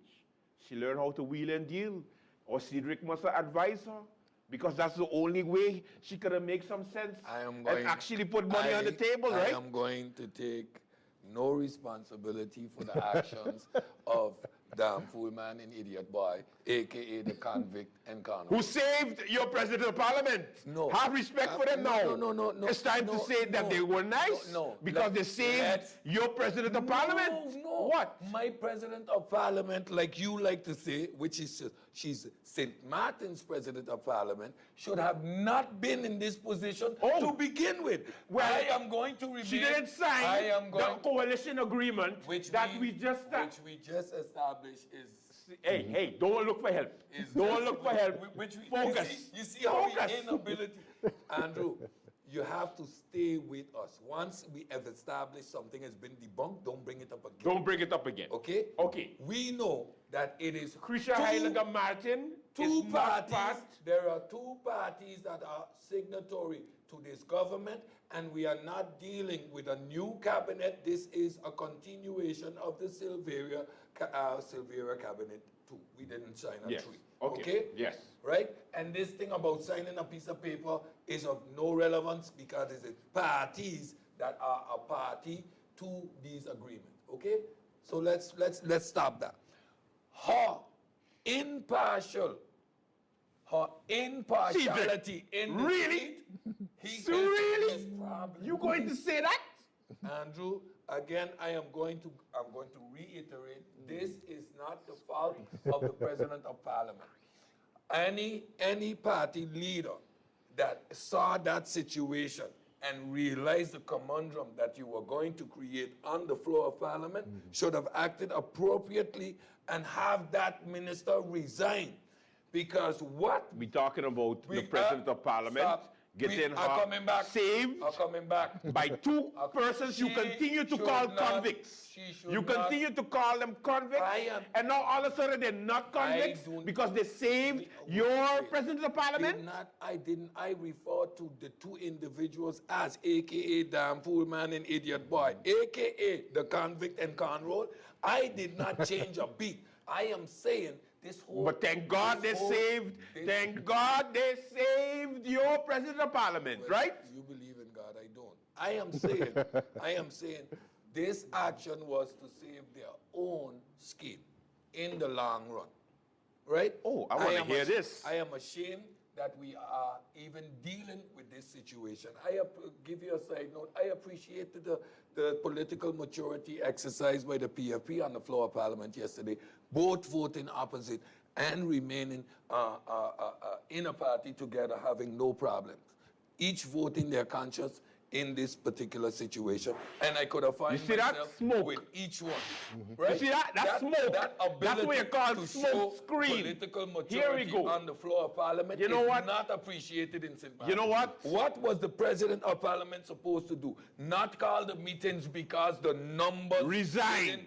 didn't Resign from the position if you don't support what is going on in Parliament. This is the problem. Resign. This is the problem. Do not continue being a president if you don't have This the is the support problem. of majority of your colleagues. Is the problem. If 8 members, This is Mr. the Romney, problem send you a dealing with letter you. out of 15 I don't care telling you about that the 8 I want letter. you to move and when not be the vote- president and anymore, why? Why you staying for? Why? What's so important about the position? Let's go. Why did the letter come? Why? What's the silence? Wait. What's the silence? Because 8 Because members. I think You listening to and me? we have You asked me a question and I'm answering you. Did they send that letter? 8 people What from. is the reason? I don't care about. Oh, the Give me reason? the reason Is they because sent she's the worst at what she does. Yes, okay. You have a top 10 of worst too. So What's your give me- point? Give me some content. Content as in? Why? What made her the worst? Cedric. Cedric. I have a long list. We don't have enough time to go into that. The hat, right? The hat. Okay? She wears ugly No, hats. no, it has to do. It has to do. with It what? has to do more than that. It has to do with what? Cedric, Give me two. if you're not Give me two. supporting, If you're not supporting, don't use generic words. No. Elucidate how she No. did not support. Listen what I'm saying. Was her support not given to? You're not listening. I'm listening quite well. Something fall, right? I You do. fall? Yeah. Yeah, Okay. Yes. I think it is your brain that fall. Look for it, because obviously you ain't hear what I'm saying. Mine's fall trying to find yours. That's okay. Go ahead. Cedric. Again. Mr. Romney want to know. No.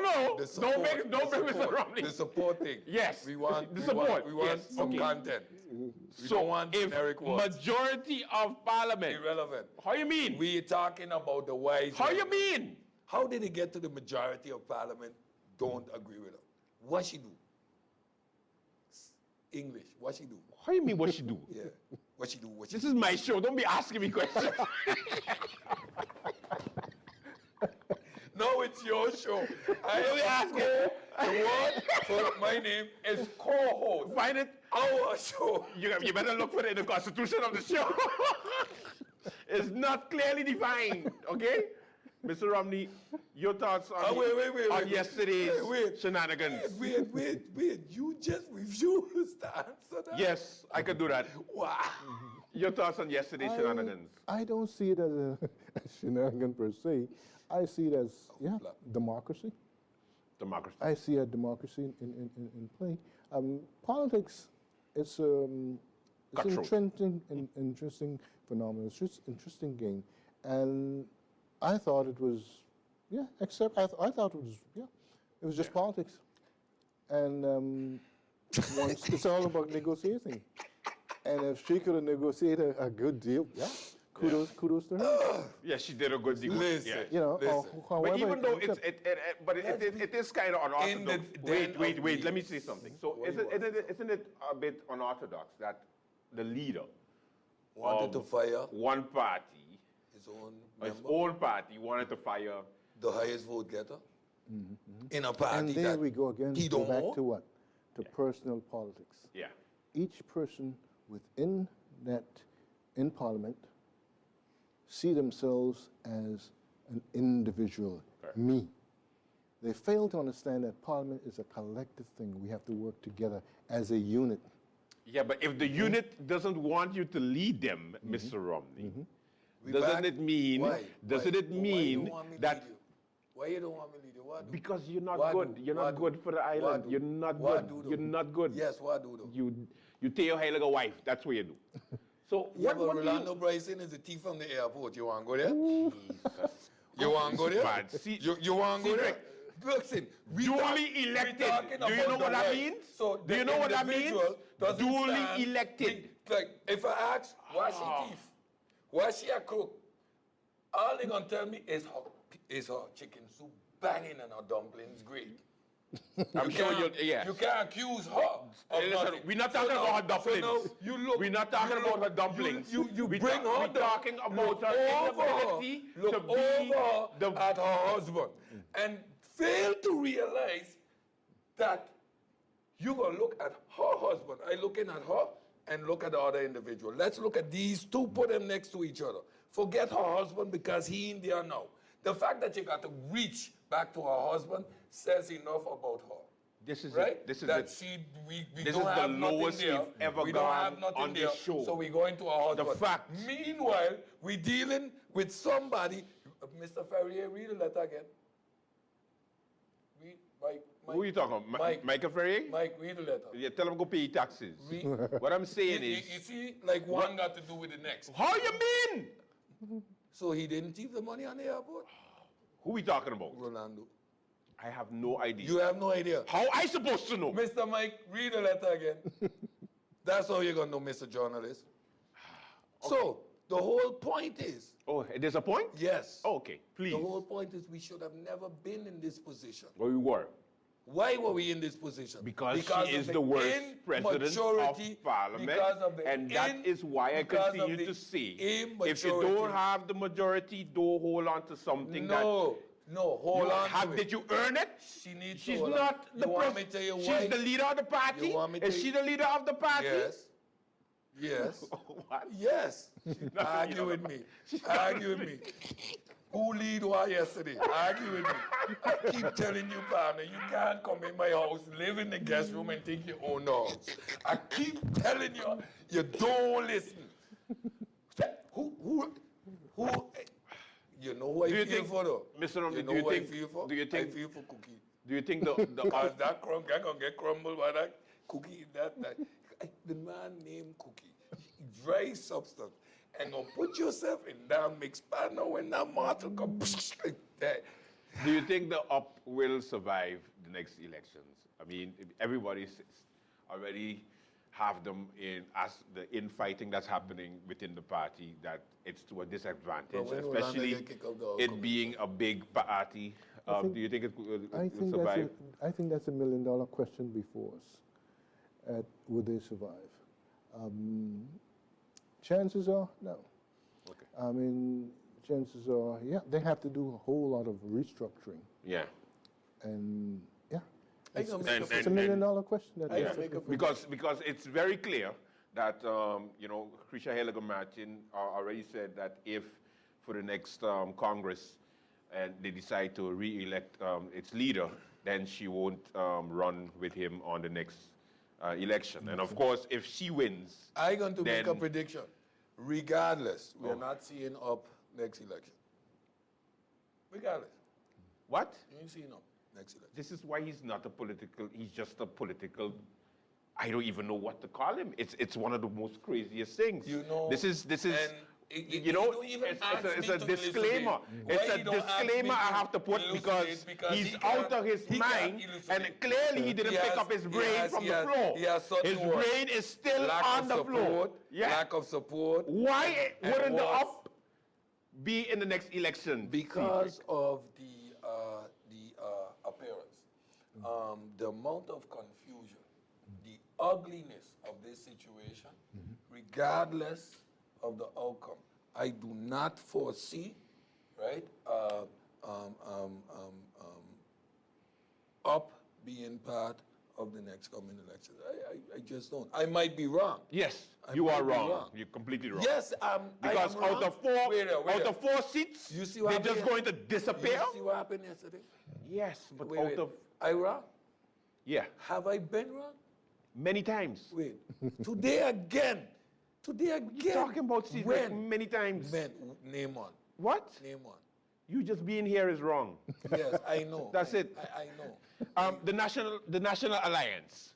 How you think they're doing so far? as a political party? That's the best I have. In all seriousness. Yeah, but they don't listen to me, so why you want me to? Yeah. You What do you don't think listen to me, about so the why party, the National Alliance, going into the next election, Mr. Romney? No, I don't listen to National Alliance, one can see that they have tried and seems to... Oh, tried is what we calling it? Yeah, I would say try, and they seem to be keeping that body together. They seems to be keeping, I mean, they've lost Chris. And also Ludmina Duncan, so they lost 2 members. Okay. Well, yes, and like I said, she's a new member. Yeah, okay, yeah. But the core is still keeping together. They Yeah. tend to vote together. They're very So their ancient survival is good. Okay, they've lost Mr. Weaver, and yeah, but she's a new member. She's not really an experienced politician per se. She's not part of their major support, so to speak. Yeah. So I think they're okay. They've been strong. They've been able to keep. So you see, party the together. Prime Minister heading the party still as its leader. I don't see any reason not Okay. that she would not be. I don't see any reason. Would Chris' new party, the Now, you think it would be a serious contender for the next elections? Probably will. I probably will. And because I say that too, because it appears that the electorate of St. Martin's is yearning for something else. Is yearning for new leadership. They're yearning for things they want some clarity. Yeah. Right? And I'm glad that I'm here sitting with you. I mean, of course, you guys are different platform and Yes, you of have course. your different, jokes or whatever. But this is a way of helping the electorate get that knowledge. Yeah, but we use satire as Okay. a means Yeah. of As a means of keeping keeping people them, here. Yeah. So the discourse. Because Cedric is more the joke and I'm more the serious. That's how I see I it. have to work harder because they just have to put the camera on him and everybody just laugh. You don't have to say so I need to put some effort in. Yeah, I must come in that but they're time. yearning for something different, and you're right. Yeah, they're yearning and for I guess that's why we see in the different parties. But I remember you were very critical a couple years ago about the amount of parties, amount of candidates for 15 seats. 100 plus. It's ridiculous. See, because then it's, I mean, you understand it's a democracy. You cannot stop a person from participating in the political process. That's your the whole concept of government. Yeah. You give up your natural rights for government to take part of you, to take care of you, to get out of the state of nature, and therefore your thing is now that you should be freely able to participate in the election process. So you would think, but there's too many. There are too many. So therefore, in order to get a seat, the number becomes insignificant. Yeah. You can gather, a little like a little. Yeah, Big parties. Get a couple of your friends and whoever and form this little block, a little thing, and you can get elected. Yeah. Okay? And the problem here, I'll go back to that again, is based on what? Personal politics. Personal politics. Personal politics Not does ideology. not put No ideology. You don't like that one either. And, You don't like and the the whole other thing one. here is that we need ideology because we need to come up with, the personal politics doesn't bring sound public policy into place. That's our issue. We need sound public policy. When we talk about we want to expand or we want to see St. Martin economically grow, we must come up with what? A sound economic policy. Okay? We must come up with a sound budgetary policy. Okay? Whether Yeah. you're talking about incremental approach to budgeting or performance budgeting, we must come with that. And that's lacking because personal politics doesn't give us that kind of direction. We must come with a model and move on. And that's why That's why you have people leaving the parties and splintering, because we are not affiliated based on a political ideology. We are affiliated based on we good. We good. Friends. Yeah. You my We go out to dinner every week. Yeah. I see you as somebody popular, and you could potentially bring 50 or 100 votes. But no, suppose you bring me on your party. I am fundamentally a socialist, and I am in this capitalist environment.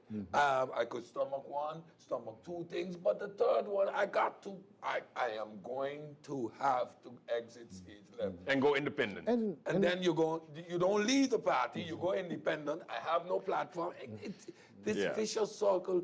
It's a vicious circle. Here again, and I come back to it again. When they leave the party or they leave whatever they do, it's not based on ideology. No. They don't leave because we have a difference in terms of I want to see this more of a conservative and you leaning more socialist in terms of implementing or developing a policy. No, it's just meaning, look here, I am more popular than you, so why should you lead me? Yeah. Okay? I got more votes, so I should be minister. Yeah. Forget the fact that they don't have the necessary knowledge. You're not going to judge me based on my qualifications or my ability to execute a function. If they were moving based on ideology, so we want to find a different approach in order to be more effective. Yeah, but that happens also in political parties when they have, they put professionals in particular fields on the list to make sure that it's a full, nicely formed list. And then based on the voting results, if let's say the most popular guy with a high school diploma, or sometimes not even that, ends up getting X amount of votes higher than the whole list, they're the one who wants to become the minister. Or they're the ones who wants to... No, what you mean? On St. Martin? Yeah, on St. Martin, of course, St. yes. Martin. Yeah, Okay, St. Martin. I get to be the minister. Yeah. Yeah, and see, and that's, again, that we do not understand the fundamentals of parliamentary system. Okay? Anyone can be a quote-unquote parliamentarian. Yeah. Because you have to, or rather you should be given the opportunity to participate in the... No matter your circumstance. In the political process. Yeah. That's your right. Yeah. However, the other part of that is what? The executive branch, or rather the executive branch. Yeah, excuse me. Within the parliamentary system, that's why it's appointed. There you put persons with the competence. But no, your ministries would have to reflect the competence. wanting professionals. Because you can't have a public health ministry that requires a certain level of expertise and then put labor and social affairs that requires a whole different set of expertise. Yeah. So you see the ministries wasn't formed with expertise in mind. Because you would have put public health together with food, with something else that is more aligned, right? With sports, for example, because it's all health. You put that there, but you can't put VSR public health that has so many But we can aspects. change. We can change, though. The environment. Yeah, We can change it. We can change by moving away from what? Personal politics. Yeah. Okay? We don't and have a Ministry realizing of Agriculture. and understanding the concept of a parliamentary system of government. Okay, when one thinks that, okay, I'm getting elected, then you're thinking, and I can do what I want, or however you want to put it, you're talking more of a presidential system. Because a presidential system, you elect yourself. Yeah. Okay? They're two different systems.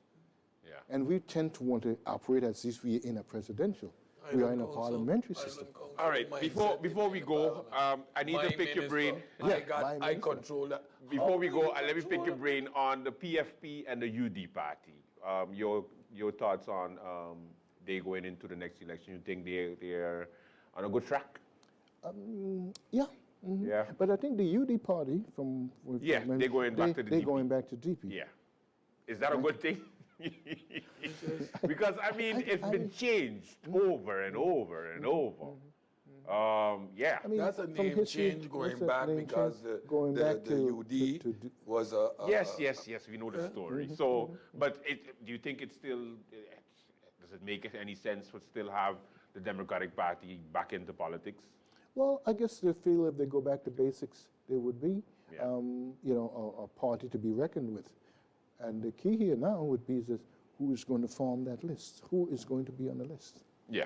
We don't say her for determine- sure. Yeah, of course, who Yeah. who's she going to have there with her Yeah. in order to make it a viable political party? And also the Dutch party, what do you think about the Dutch party, the PFP? Oranje Boven. Yeah, Oranje Boven. My Oranje bad. Matthew.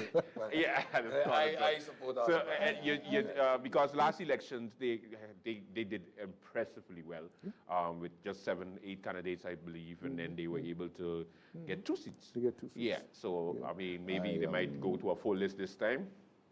Well, I don't think it's the full list. I think it's the quality of the candidates and There what they you go. represent. That's And what it again, should be. Their That's what it should job, be, yeah. That's what it should the be. way they have performed as opposition, As opposition. kept it about the Yes, the subject king made matter. sure that, We must yes. give them credit for that. As a party, they have performed well together. And They I have like Melissa Sachs, kept I their, mean. their own together. Melissa What Sachs I is think here would be to the disadvantage of, in fact, for all the parties, is that we find just 2 or 3 come back to the PFP. Okay? Only person you have seen involved in doing things, 2 persons. They might have had, how many members they have on the list last time? That's 7, 8? 7, 8, I believe. Where's the other 5? Yeah, 1 was How expelled. effective can So yeah, there's like 4, the 5, other 5, 4. yeah. How effective can a party be when you're going to, all throughout the year, the 4 years, all you hear from is 2 members and the other 5. And then you expect those other 4 or 5 members to come up and get persons to vote for them? They too should be in the limelight. But You see? our And that's all political political thing. Again, go back to personal Personal me. yeah. They use the other 4 or 5, and that's also for all the political parties, Yeah. all of them. After the Okay? elections, After there's election, hardly any other don't. meetings. So they You use don't them call me, just you to don't fill the enter. list because the law says we can hold 24 or 23, whatever the amount is, and hopefully that they will bring a little something to do. They are seen to me, to my mind, as insignificant. The only value they have is to bring in 5 or 6 little votes. Yeah. Okay? And those To help top me get 5, elected. They could make Oh, themselves it had to get- significant. Yeah. They could make themselves significant by getting 300 and 400 votes. But at the end of the day, but with all the parties, after elections is over, They the address rest that? of the list, right? And you know what's so hard? During the campaign and during the election process, all members, all 24, they have a voice. They're part of everything, every meeting, everything. They want their input as the day after election. yeah. I will negotiate on behalf of the party and I'll get back to you. That is it for Late Night Show. Thank you so much for watching. Until tomorrow, do have a safe and pleasant one. Bye-bye. Viva la fe, viva